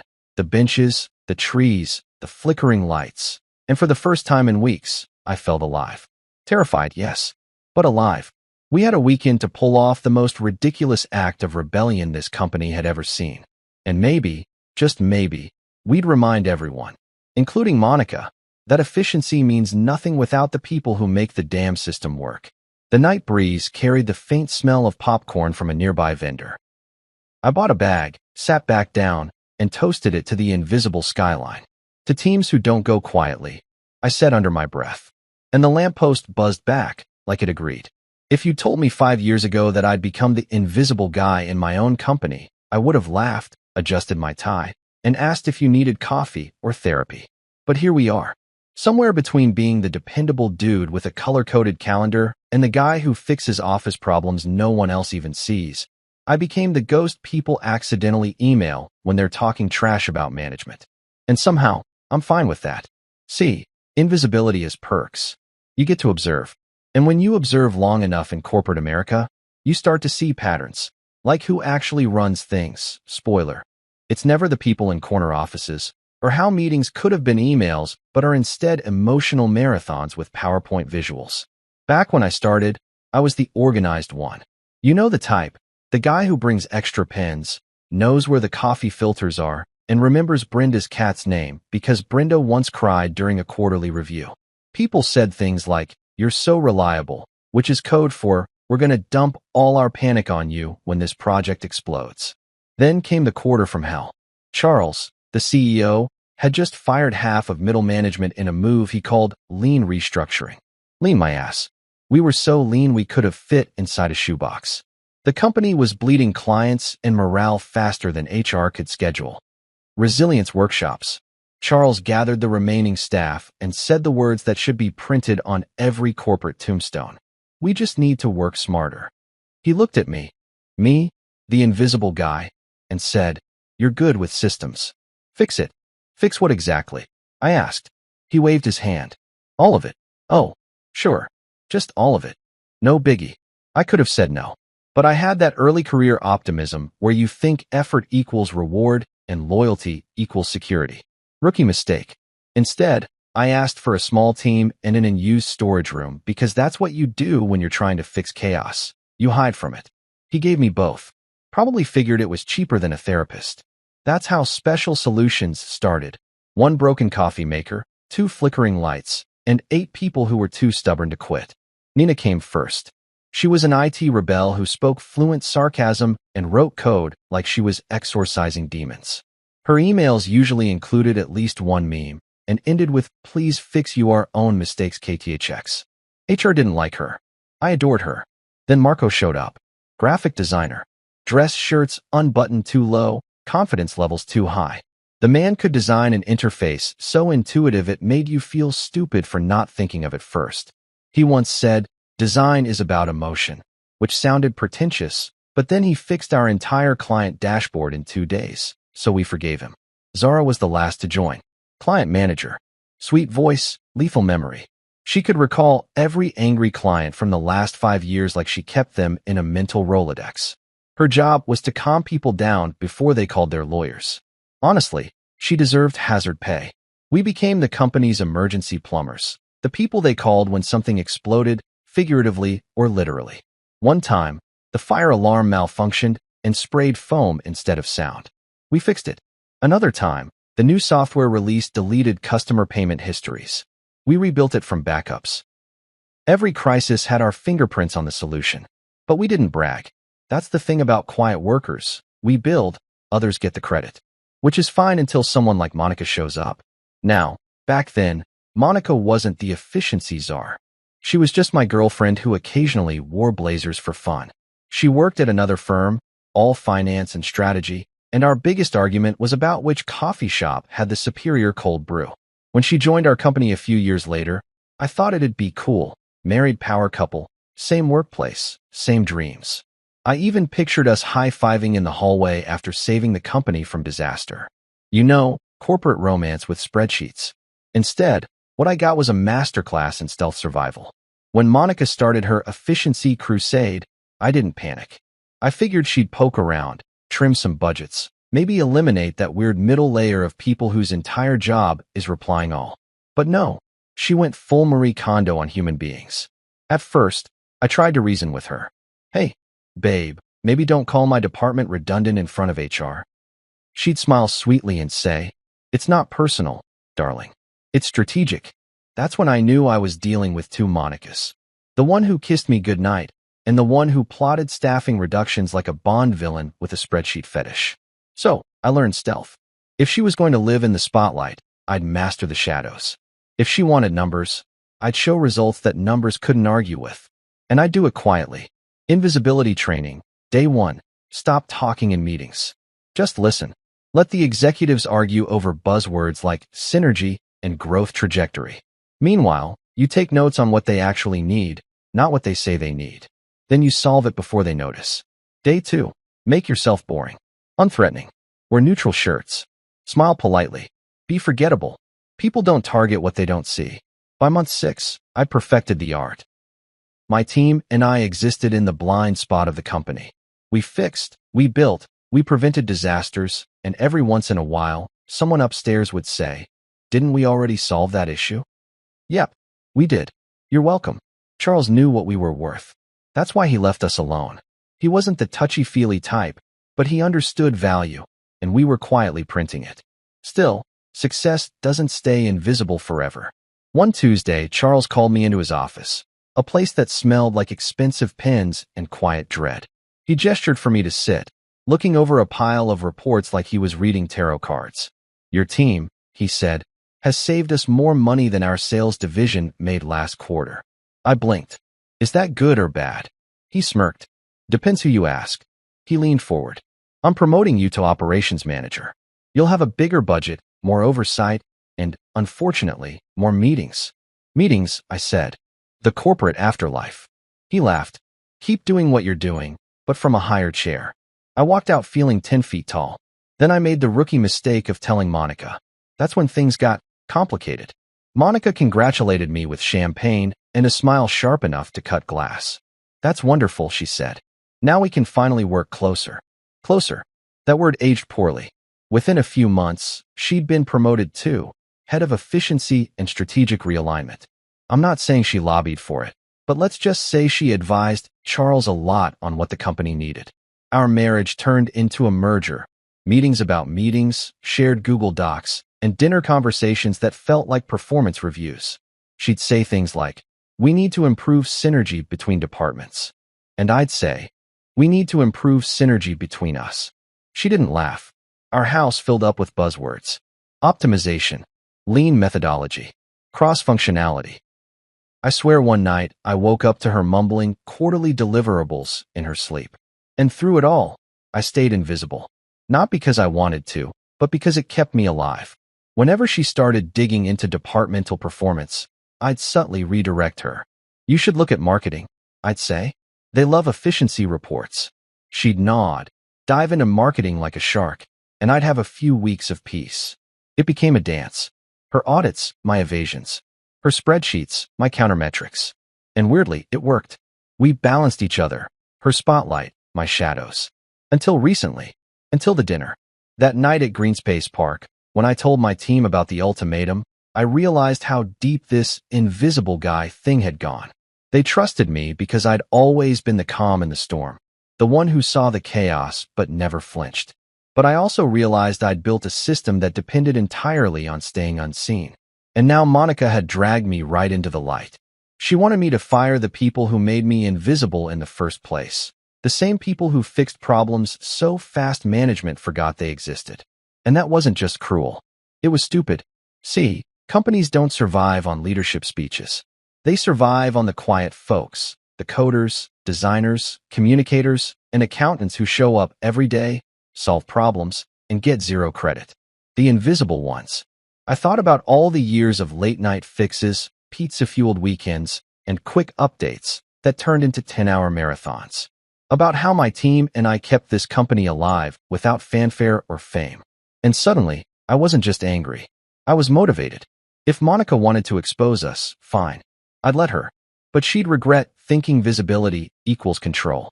Because being invisible doesn't mean powerless. It means patient, strategic, ready. I left work that night later than usual. The janitor waved. I waved back. He said, "Burning the midnight oil again?" I smiled. Nah. Just learning how to disappear and reappear at the right time. He chuckled. Stealth training, huh? Exactly. And for the first time in years, I felt like being invisible wasn't a weakness. It was my weapon. There are managers, and then there's Monica, my wife, my boss, and apparently, the reincarnation of every corporate buzzword ever invented. When she became the company's new efficiency lead, people expected innovation. What they got was a woman who could smell wasted potential from a mile away and had no problem labeling it redundant. Her first day on the job, she walked into headquarters like she was there to bless the building. Hair perfect, heels clicking with the confidence of someone who'd already memorized the floor plan and everyone's salary. HR introduced her to the staff, and she smiled that charming, camera-ready smile that said, "I will destroy you, but politely."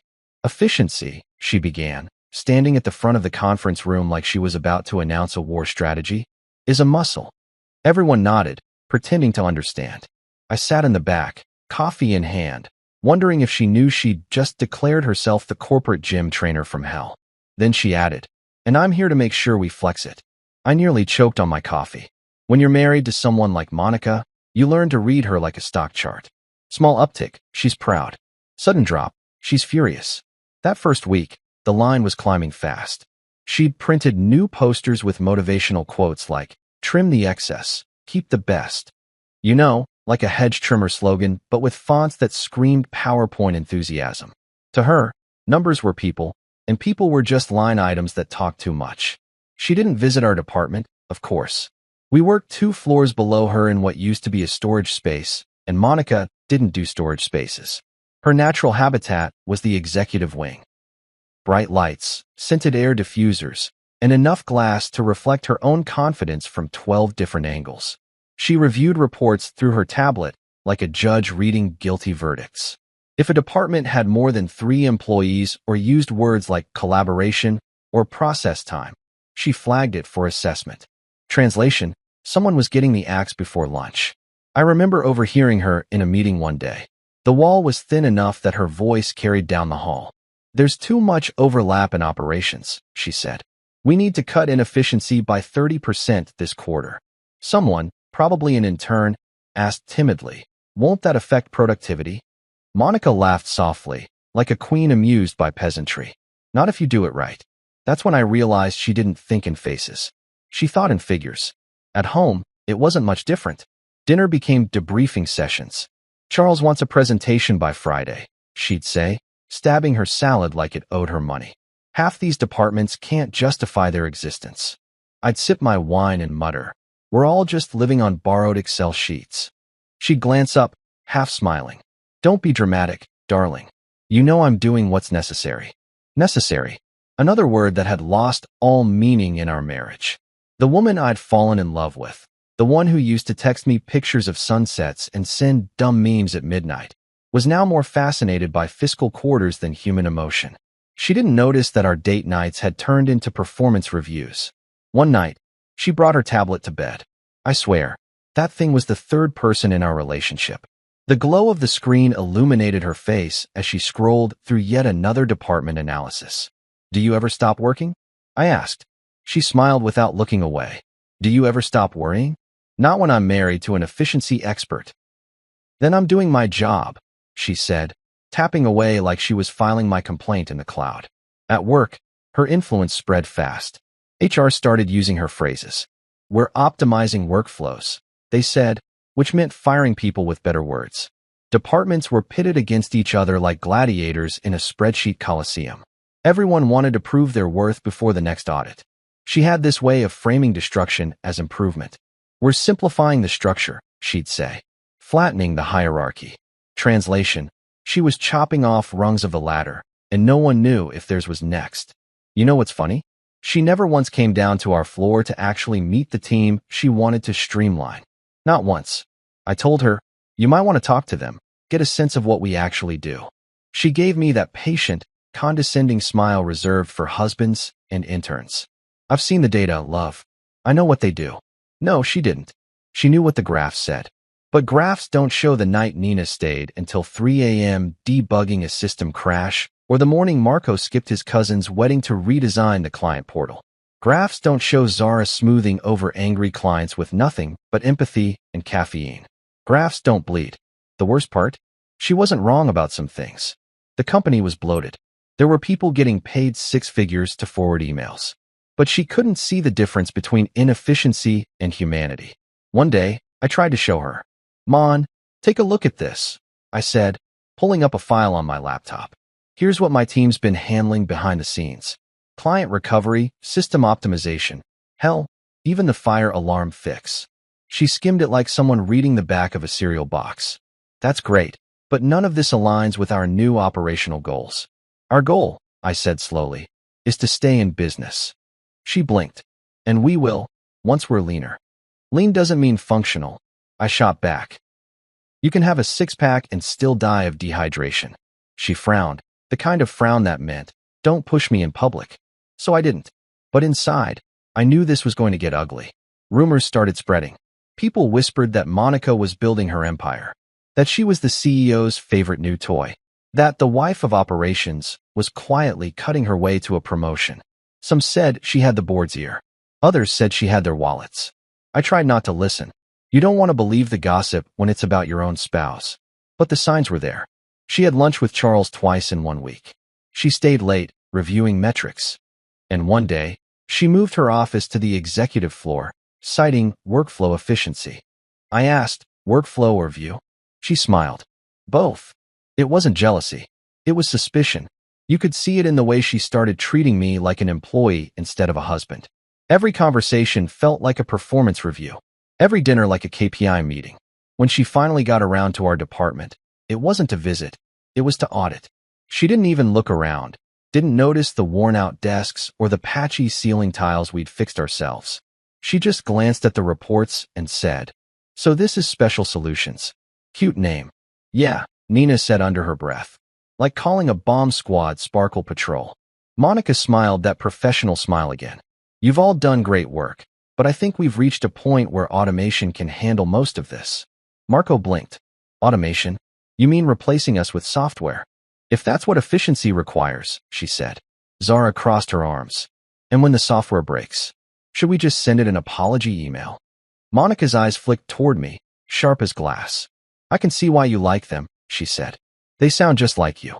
Then she turned and left, heels clicking away like a metronome counting down the company's demise. That night, I asked her point blank, what's your end game? She didn't hesitate.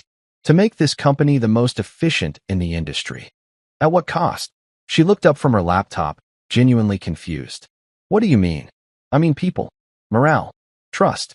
the part of a company that isn't in a spreadsheet. She sighed, as if I'd just asked her to care about weather forecasts on Mars.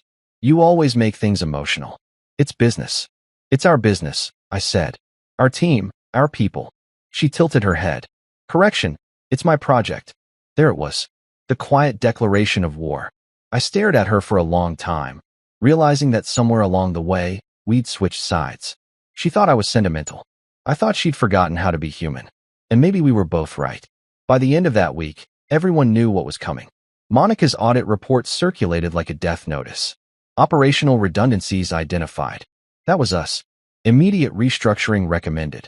That was code for execution scheduled. When she handed me the official directive, my own personal pink slip delivery assignment, I almost admired the audacity. She didn't blink, didn't flinch, just handed it over like she was giving me a to-do list. Fire your team by Monday, she said. That's when I knew we weren't just married anymore. We were opponents in the same company arena. She'd taken her hedge trimmer to everything, budgets, departments, even the bridge between us. And I wasn't about to let her make me the next cut. You ever had to pretend to fail at something you're actually great at? It's like being told to throw a basketball game while your mom's in the stands with a camera. That was us, me and my 8-person dream team, about to perform the saddest office drama since the invention of team-building exercises. We were staging our own professional funeral. Friday morning, I walked into the office with two emotions fighting for dominance, guilt and caffeine. Nina had already started the charade. She was at her desk, packing her things into a cardboard box labeled, "Definitely Not Crying." Marco was bubble-wrapping his coffee mug like it was a family heirloom. Zara was pretending to shred files, even though the machine wasn't plugged in. We were acting, terribly, but in our defense, corporate America has never been known for its realism. Okay, team, I said, trying to sound confident while holding a stack of fake termination forms. Remember, the goal is to look defeated but dignified. We're giving the Academy Award Performance of the Year. Sad but strong. Nina sniffed loudly for effect. Do I look strong if I sob into a stapler? Perfect, I said. Method acting. Sam, our accountant, stood by the door like a funeral director. I told my wife I got laid off, he said flatly. You didn't need to. She already made me clean the garage, he interrupted. Commitment, Nina said approvingly. Respect. We all laughed, but there was a heaviness beneath it. Every chuckle felt like a countdown. Because here's the thing. We weren't just pretending to be fired. We were pretending to be powerless. And that's not easy when you've spent your whole career holding the company together with duct tape and unpaid overtime. By noon, the act was in full swing. Monica was making her rounds, tablet in hand, smile polished to corporate perfection. How's everyone doing? She asked as if she'd just handed out free vacations instead of pink slips. Super, I said, just boxing up my sense of self-worth. She didn't even react. Good. We'll need your handover documents by 5. Nina gave her a watery smile. Oh, don't worry. You'll get everything. Even the ghosts of our past deliverables. Monica's eyes narrowed slightly. She knew sarcasm when she heard it. She'd practically raised it. But she moved on, satisfied with her illusion of control. The moment she disappeared into the elevator, Zara exhaled so hard her bangs flew up. I swear, if she smiles one more time, I'm filing a noise complaint against her teeth. Marco peeked around the corner. Is she gone? For now, I said. Okay, phase 2, upload the backup. That's when the real work began. Our fake layoffs had bought us time. While Monica thought we were moping, we were actually moving files to a hidden server Sam set up under the name wellness_reports_2019. No one ever checks the wellness folder. HR avoids it like taxes. We documented everything. The bugs fixed, the client saves, the cost reductions, the all-nighters. We backed up screenshots, receipts, code versions, internal praise emails, every breadcrumb of proof that cutting us would gut the company. This is corporate warfare, Nina said, typing furiously. We're not just saving jobs. We're saving history. Marco leaned back, sipping from a beer disguised as a coffee cup. And revenge tastes like Excel formulas. We worked quietly, efficiently, invisible as ever. But this time, it was deliberate. We'd become a ghost department, haunting the company with competence. By 3 p.m., the act hit its emotional peak. I walked into the break room to find Zara dramatically handing out leftover office snacks like she was on Survivor. Take what you need, she said solemnly. Trail mix, chips, dignity. Bless you, Nina whispered, grabbing 2 granola bars. I swear, if we hadn't all been in danger of unemployment, we could have won an Emmy. But then, Monica came back. I spotted her reflection in the coffee pot before I saw her. She walked in, heels clicking like judgment itself. Everyone still here? She asked sweetly. Just finishing up, I said, forcing a smile. Wouldn't want to leave any loose ends. Her smile was surgical. Good. I appreciate your cooperation. She glanced at the boxes. You've been thorough. Oh, we believe in closure, I said. Complete, meticulous closure. If she noticed the extra monitor cables or the fact that half our screens were turned slightly away from her, she didn't show it. She left again, confident she'd just witnessed a clean exit. Jesus, Nina muttered when the elevator doors closed. She's like Mary Poppins with a pink slip fetish. Stay calm, I said. We're almost done. We just need to finalize the dossier. Sam nodded. Already compiling. You'll have the master file before 5. Perfect, I said. Let's end this week with the fakest layoff in company history. By the time 5 o'clock rolled around, our office looked like a scene from a post-apocalyptic sitcom. Empty desks, unplugged lamps, a few boxes stacked dramatically near the door. The only thing missing was a sad acoustic soundtrack. I stood there for a second, taking it all in. This was our battlefield, and it looked heartbreakingly ordinary. I turned to the team. You guys did good. Now go home. Act devastated. And for the love of God, don't post anything on LinkedIn. Nina saluted with her coffee mug. Operation Pity Party, commence. Marco gave me a thumbs up. If she thinks we're gone, maybe she'll stop breathing down our necks. Zara smirked. Or she'll try to replace us with robots. Let her try, I said. We built this system so even the robots would call us for help. They laughed, and for a brief second, the exhaustion lifted. After everyone left, I sat alone in the quiet. The fake resignation letters were neatly arranged on Monica's desk. The lights flickered once, like even the building knew it was witnessing something stupidly poetic. I picked up my phone and called Charles. He answered on the second ring, voice tired. Please tell me this isn't another budget request. Nope, I said. Just letting you know Monica's efficiency phase is in full swing. My team's officially out, at least on paper. He was silent for a long moment. And off paper? Still working, I said. We've got proof of impact, client data, efficiency metrics. Everything we need to show the board she's about to blow up their golden goose. Charles sighed, the sound of a man trying to choose between loyalty and legal exposure. You're sure about this? As sure as a married man can be about sabotaging his wife's audit, I said. He chuckled despite himself. God help you if she finds out. Yeah, I said. God and HR. Fine, he said finally. I'll set up a board meeting for Monday. Be ready to show them what you've got. Always am. When the call ended, I sat there for a while, staring at Monica's office door. I loved her once for her drive, her precision, her belief that things could always be improved. Now I wasn't sure if she could even tell the difference between improving and destroying. But I'd be damned if I let her cut down the people who'd saved this place time and again. This wasn't just about jobs anymore. It was about pride. That night, I drove home later than usual. The city lights blurred through the windshield, each one a little reminder that the world doesn't care about corporate wars, it just keeps moving. When I walked in, Monica was already home, sitting at the kitchen counter with a glass of wine and her ever-present tablet. She looked up. You look tired. Productivity fatigue, I said. It's contagious. She didn't even smirk. Good. That means you're doing your part. I wanted to tell her I'd done more than my part, that I'd quietly built a defense she couldn't spreadsheet her way out of, but instead, I smiled. Yeah, I said. Everything's wrapped up. Perfect, she said, sipping her wine. See? You're learning. Oh, I was learning all right. Learning that sometimes the smartest move isn't fighting the system. It's making the system think it's winning while you build something better underneath. Saturday morning, the group chat was alive. Nina, uploaded final backup. Feels weird pretending to be unemployed. Marco, got drunk pretending to mourn myself. Very method. Zara, Monica texted me, wishing you luck on your next journey. I replied, see you Monday. Sam, God bless sarcasm. I smiled at my phone. They were ready. We were all ready. This was more than just rebellion. It was reclamation. A declaration of worth disguised as defeat. By the time Monday rolled around, we'd be standing in front of the board, exposing Monica's efficiency for what it really was. Reckless ambition dressed in a PowerPoint.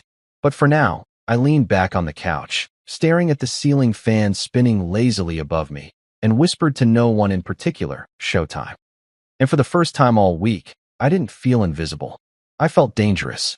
There are Mondays, and then there are legendary Mondays. The kind that could either end your career or make you the star of every whispered hallway story for years. This one was shaping up to be both. I arrived at the office early, wearing the one suit I reserve for tax audits, funerals, and corporate showdowns. You know the one. Charcoal gray, slightly too tight in the shoulders, but makes you look like you've got your life together even when your soul is on fire. I'd even polished my shoes, which for me is the equivalent of lighting a prayer candle. Monica was already there. Of course she was. She lived for mornings like this: presentation day, performance day, judgment day. She stood at the head of the boardroom table, tablet in hand, tapping away with the calm menace of a Bond villain updating her evil PowerPoint. Her slides were already projected onto the massive screen. Efficiency wins, Q3. I almost clapped.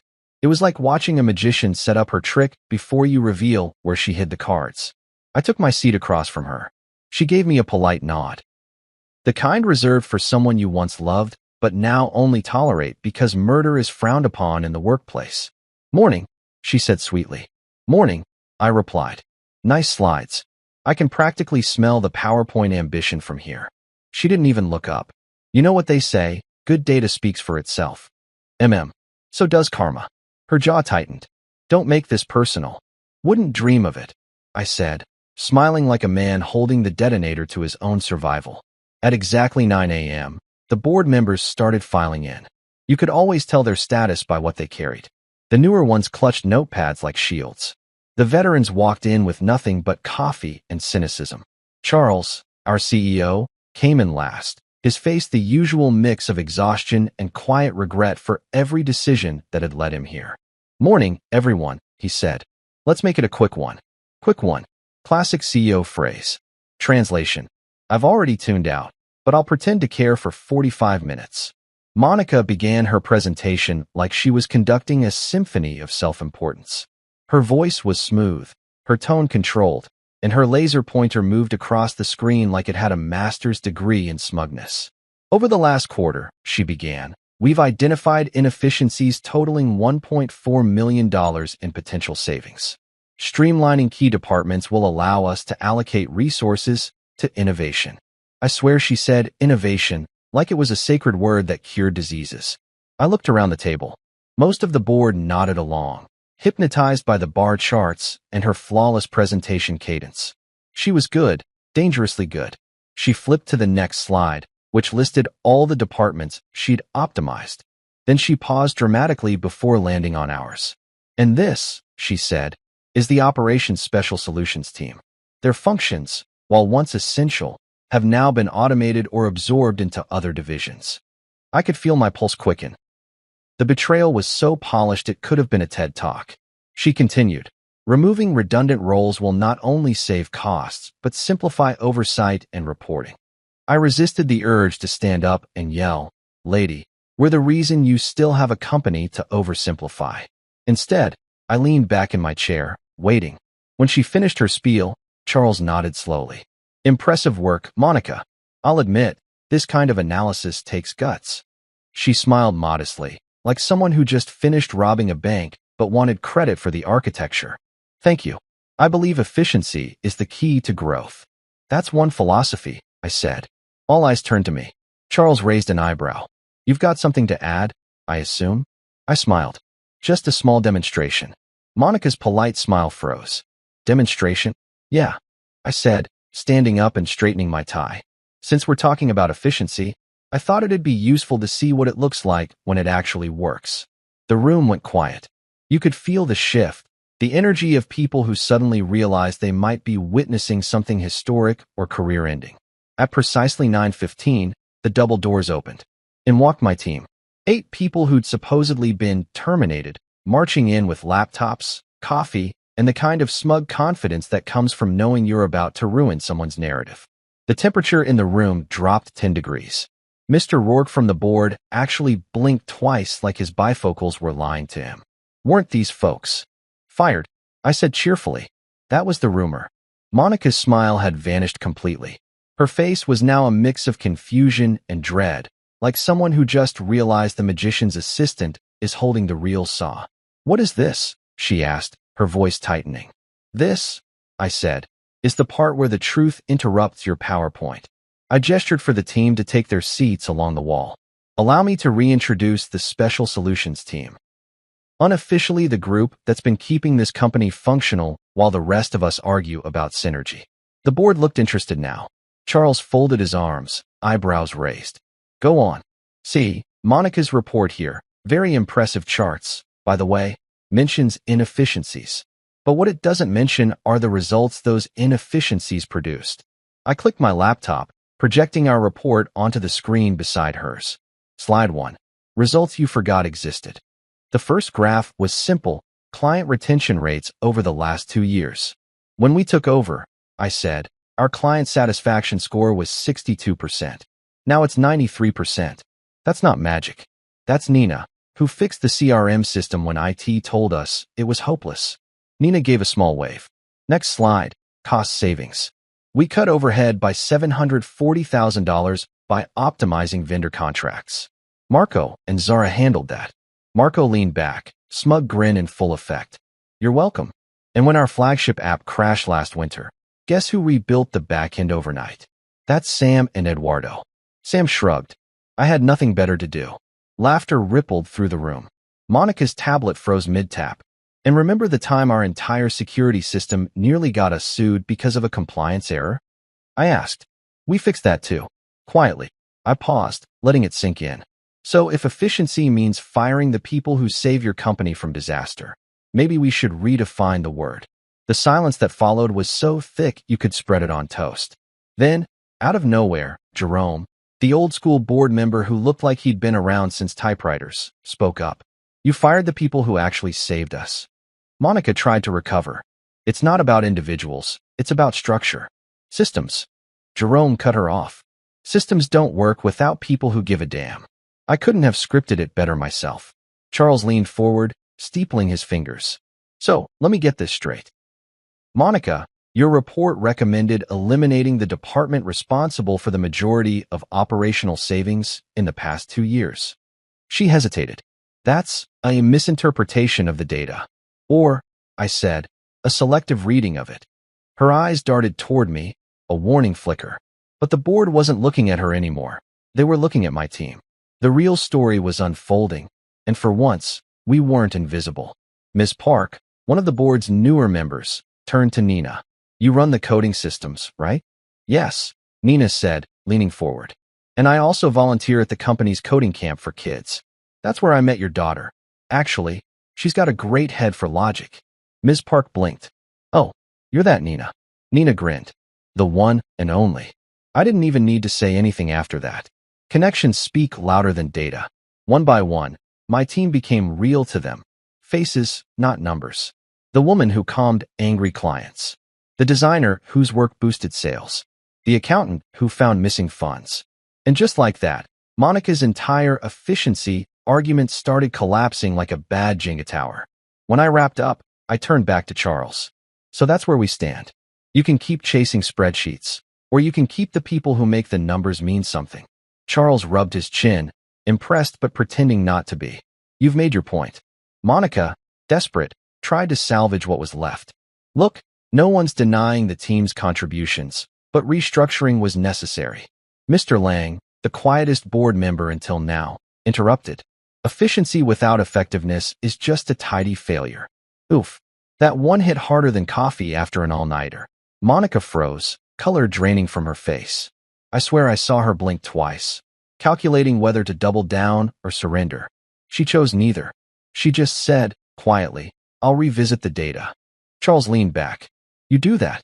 In the meantime, this team stays. I could have kissed the man. As the board members started packing up, Charles turned to me. That was gutsy. Gutsy or stupid? I asked. Little of both, he said with a grin. Good job.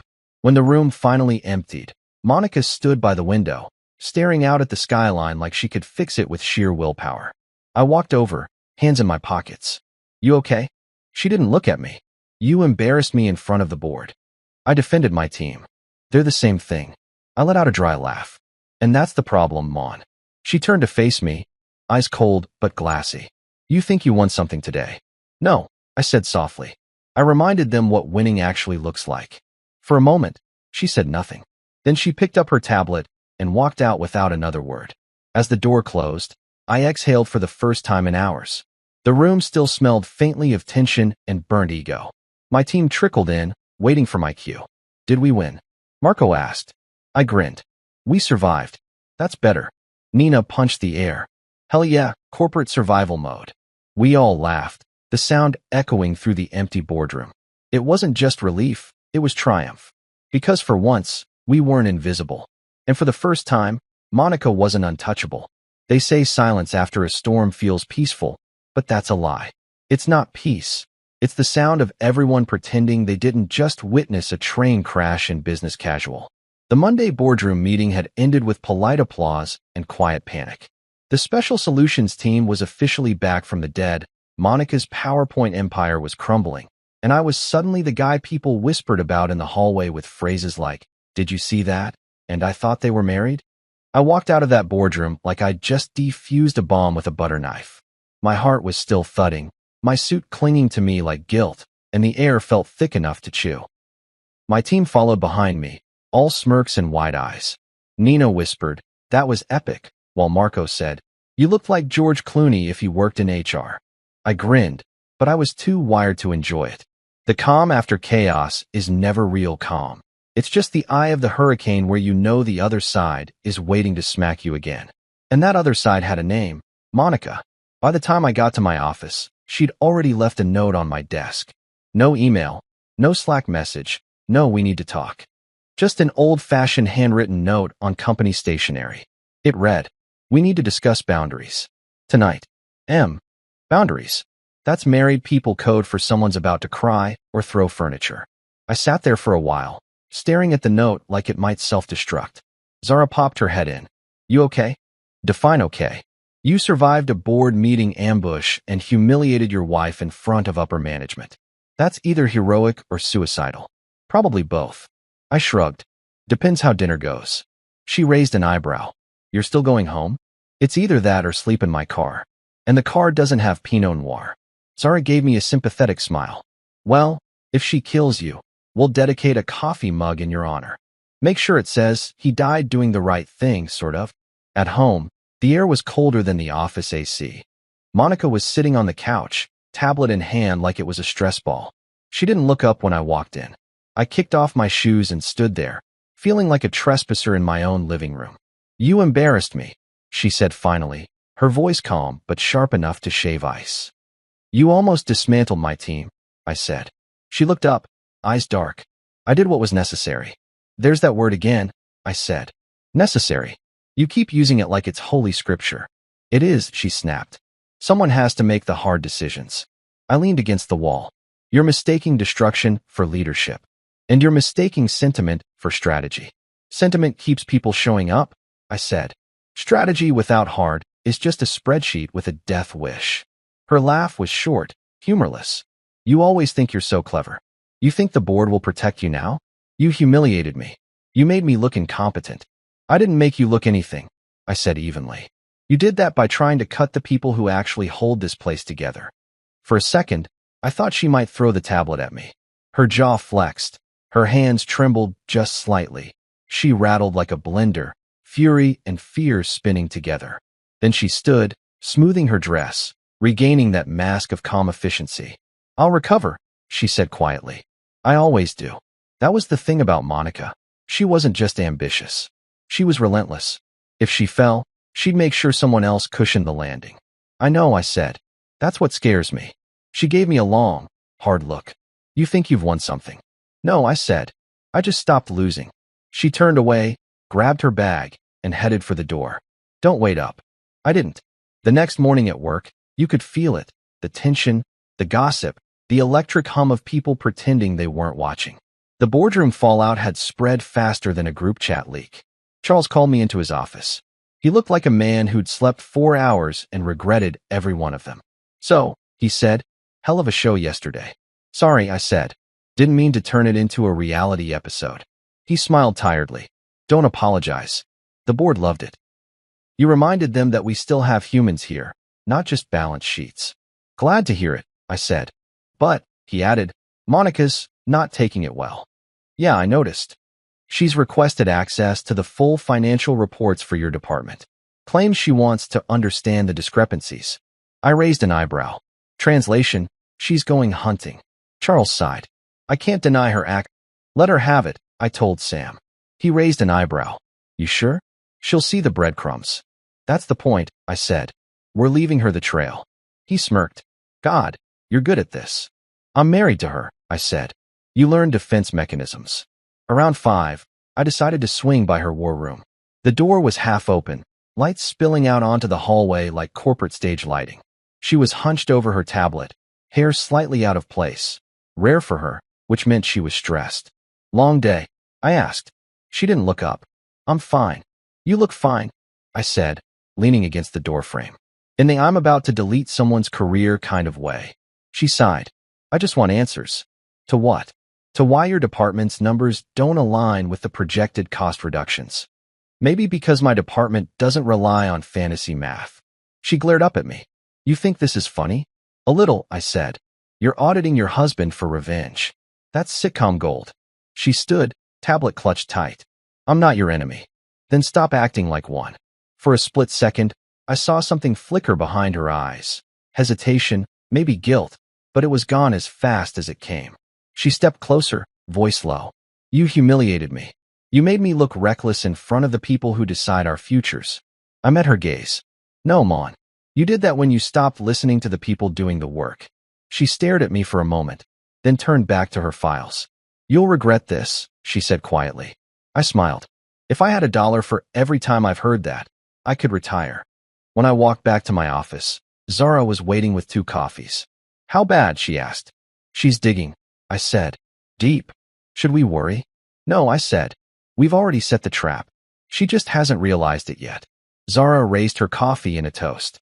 "To patience, then." "To stealth," I said. We clinked cups. By the time the sun set, the office had emptied out, leaving that strange stillness only corporate buildings have at night. The hum of servers, the faint echo of ambition bouncing off glass walls. I stood by the window, watching Monica's silhouette in the conference room, still moving, still searching. She was relentless, but so was I. The calm after the chaos wasn't peace, it was prep time. Because the next storm wasn't coming from the board. It was coming from her. And this time, I'd be ready. You can always tell when someone's hiding something by the way they hover over a spreadsheet like it's a diary. Monica had started coming into the office after hours, 1 a.m., 2 a.m., the kind of dedication that doesn't smell like loyalty. It smells like plotting. June from IT was the first to flag it. "Someone's logging into secure servers in the middle of the night," she said. Guess who? I didn't even need to guess. Monica's credentials had been used to open archived vendor files, financial audits, and one mysteriously renamed folder, Vanguard Consultation Drafts. That was the same vendor name we'd seen pop up before, back when other departments got restructured, and those same companies mysteriously contracted Vanguard for recovery support. Nina ran her usual digital witchcraft and found subtle edits in our project parameters, small enough not to break anything, but big enough to make results look off. It was elegant sabotage. "She's creating the problem," Sam said, his tone dry as a tax memo. "So she can sell the cure." I stared at the monitor. A self-made crisis with a premium solution attached. Classic corporate snake move. Marco muttered, "You married that." "Yeah," I said. "Turns out, I like fixer-uppers." We pulled every trace, logins, vendor records, digital footprints, and the story started to take shape. Monica had done this before at 3 prior companies. Same pattern. She'd trim a team, manufacture a disaster, then rescue the company through a conveniently timed consulting partner, Vanguard, or some clone version of it. "She's not an efficiency expert," Zara said. "She's a professional arsonist with a business card." So we set our own trap. Cameras, timestamp trackers, mirrored servers. We weren't just collecting data, we were building a case. Because when someone's whole career is built on burning bridges, eventually they light one too close to home. And if Monica wanted to play savior again, we'd be waiting with the receipts, the footage, and the match she used to start it all. There's a special kind of joy in watching a plan come together. The slow, delicious kind that feels like karma in a tailored suit. For weeks, Monica had been laying her little breadcrumbs, midnight logins, shadow edits, those conveniently accidental data mismatches. She thought she was orchestrating another efficiency miracle. What she didn't know was that we'd turned her grand performance into a live-streamed confession. It started on a Thursday night. I was in my office with Sam, surrounded by enough coffee cups to qualify as a recycling hazard. The hidden cameras were rolling. The mirrored server was waiting. Monica's access credentials pinged at 1:27 a.m. like clockwork. "There she is," Sam whispered. On the feed, Monica glided into the operations wing in heels, because of course she did. No one breaks into a data system in flats. She typed fast, efficient, practiced. Her screen mirrored onto ours, subtle parameter tweaks, document renames, a sneaky upload to a folder labeled Vendor Support Proposal, Vanguard. Sam muttered, "She's practically signing her own indictment." "Yeah," I said, but with formatting and bullet points. We had everything. Timestamps, screen recordings, audio, even a crystal-clear shot of her whispering into her phone. "We'll make them need us." The phrasing alone could have been framed in a museum exhibit titled Hubris, Exhibit A. The next morning, I walked into work like a man holding the ace of spades. Monica was in full swing. Fresh blazer, smug energy, probably thinking about the presentation she'd give tomorrow to fix the system she'd just broken. Friday came fast. The boardroom was set. Monica opened her laptop with the confidence of someone about to collect applause. Her presentation was titled Project Winton Recovery Initiative, Vanguard Partnership Proposal. She clicked through charts showing fabricated problems, system slowdowns, data errors, productivity drops. "Our solution," she announced, "is a vendor partnership that will stabilize our infrastructure at a projected cost of $2.3 million. I waited until she finished her pitch, then stood slowly. "Fascinating. But I think the board deserves a second opinion." She frowned. "Excuse me." I connected my laptop to the projector. "Let's take a look at what Project Winton actually looks like today." I ran the demo. Everything worked perfectly. Flawless performance, zero errors. You could have heard a pin drop.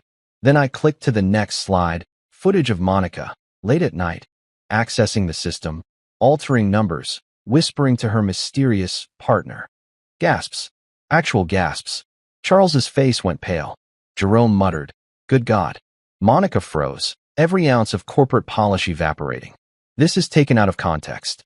Sam, sitting in the back, stood and said, "Funny, because the context is timestamped, backed up, and cross-verified." I clicked one final slide. Payment logs showing her communication trail with Vanguard Consulting LLC, including her personal authorization request. She lunged forward, reaching for my laptop. But before she could make contact, Malik from security, bless that man, stepped in, hand on her arm. "Calm as you please." "I think that's enough, ma'am." Her face went white. "You set me up." I smiled. "You set yourself up. I just provided lighting and sound." The room was silent except for the faint hum of the projector. Charles finally spoke, his voice level but cold. "Monica, I'll be turning this over to legal immediately. You can wait for further instruction, or you can leave now." She hesitated, shaking, then gathered her things. The heels that once clicked with confidence now sounded like guilt echoing down the hallway. When the door closed, Nina whispered, "Damn, that was cinematic." Marco raised an imaginary glass. To poetic justice, served in high definition. And for the first time in months, I felt something close to peace. Not the fake kind that comes from compliance, but the real kind that comes when truth finally punches through the PowerPoint. The thing about justice is, it never arrives wearing a cape. It usually shows up in a gray suit with coffee breath and a legal pad. By Monday morning, the company's lawyer, Heather, had already said phrases like forensic accounting, fraudulent activity, and my personal favorite, termination effective immediately. Those are corporate words for we're about to air this laundry in public, and it's not going to smell like lavender. Monica's downfall spread through the office faster than a free lunch email. People whispered her name like she was a ghost that still haunted the shared drive. HR locked her account. Security changed her access, and her glossy portrait was taken down from the executive wing before noon. By Tuesday, her parking space was reserved for visitors. I watched all of it with a strange cocktail of relief and regret. She'd been my wife, my rival, my storm. I didn't hate her, not really. But I'd be lying if I said it didn't feel poetic to see her empire collapse under the weight of her own spreadsheets. Charles called me into his office that afternoon. He had the look of a man who'd just dodged an SEC investigation. Hell of a week, he said. Understatement of the decade. He smiled. The board's impressed. They've asked me to make your position official, head of a new department. I blinked. New department? He nodded. Strategic Integrity Division. Your team stays intact. Bigger budget. More authority. And maybe, he added with a grin, a lock on your office door next time. I laughed. So, we're in charge of making sure the company doesn't hire another Monica? Exactly, he said. Consider it hazard pay for surviving one. We toasted that night in our new office. A real office, not a repurposed storage closet. The lights worked. The coffee machine didn't hiss like an angry cat. Even the carpet looked like it had feelings. Zara poured champagne into mismatched mugs. To teams who save companies but never get credit. Until now. Nina raised hers. And to bosses who pretend not to panic while absolutely panicking. Accurate, I said. Sam added. And to accountants who get to file karma under assets. We laughed until it didn't feel like laughter. It felt like release. All those late nights, the fake layoffs, the silent panic, finally paid off. I looked around at the faces of the people who'd trusted me through all of it, who followed me into the madness and came out the other side stronger. You know, I said, Monica was right about one thing. Nina snorted. That efficiency is a muscle. That some people need trimming, I said. Just turns out it wasn't us. Marco grinned. Damn right. Zara raised her glass again. To surviving the storm. And thriving after it, I said. The next morning, I saw it. Someone had sent me a screenshot of Monica's LinkedIn profile. Her new headline read, Former Efficiency Executive. Seeking new opportunities, preferably less legal. I laughed out loud. It was perfect, tragic, ironic, and completely on brand. I didn't wish her failure, exactly. I just hoped she'd finally realize that efficiency without empathy isn't leadership, it's demolition. As for me, I wasn't invisible anymore. Not the quiet fixer, not the shadow manager. I was officially the guy who turned a staged downfall into a promotion. I walked into the office, past my team's desks, and smiled. All right, heroes, I said. Back to work. Let's make integrity fashionable again. Nina raised an eyebrow. You mean unpaid overtime?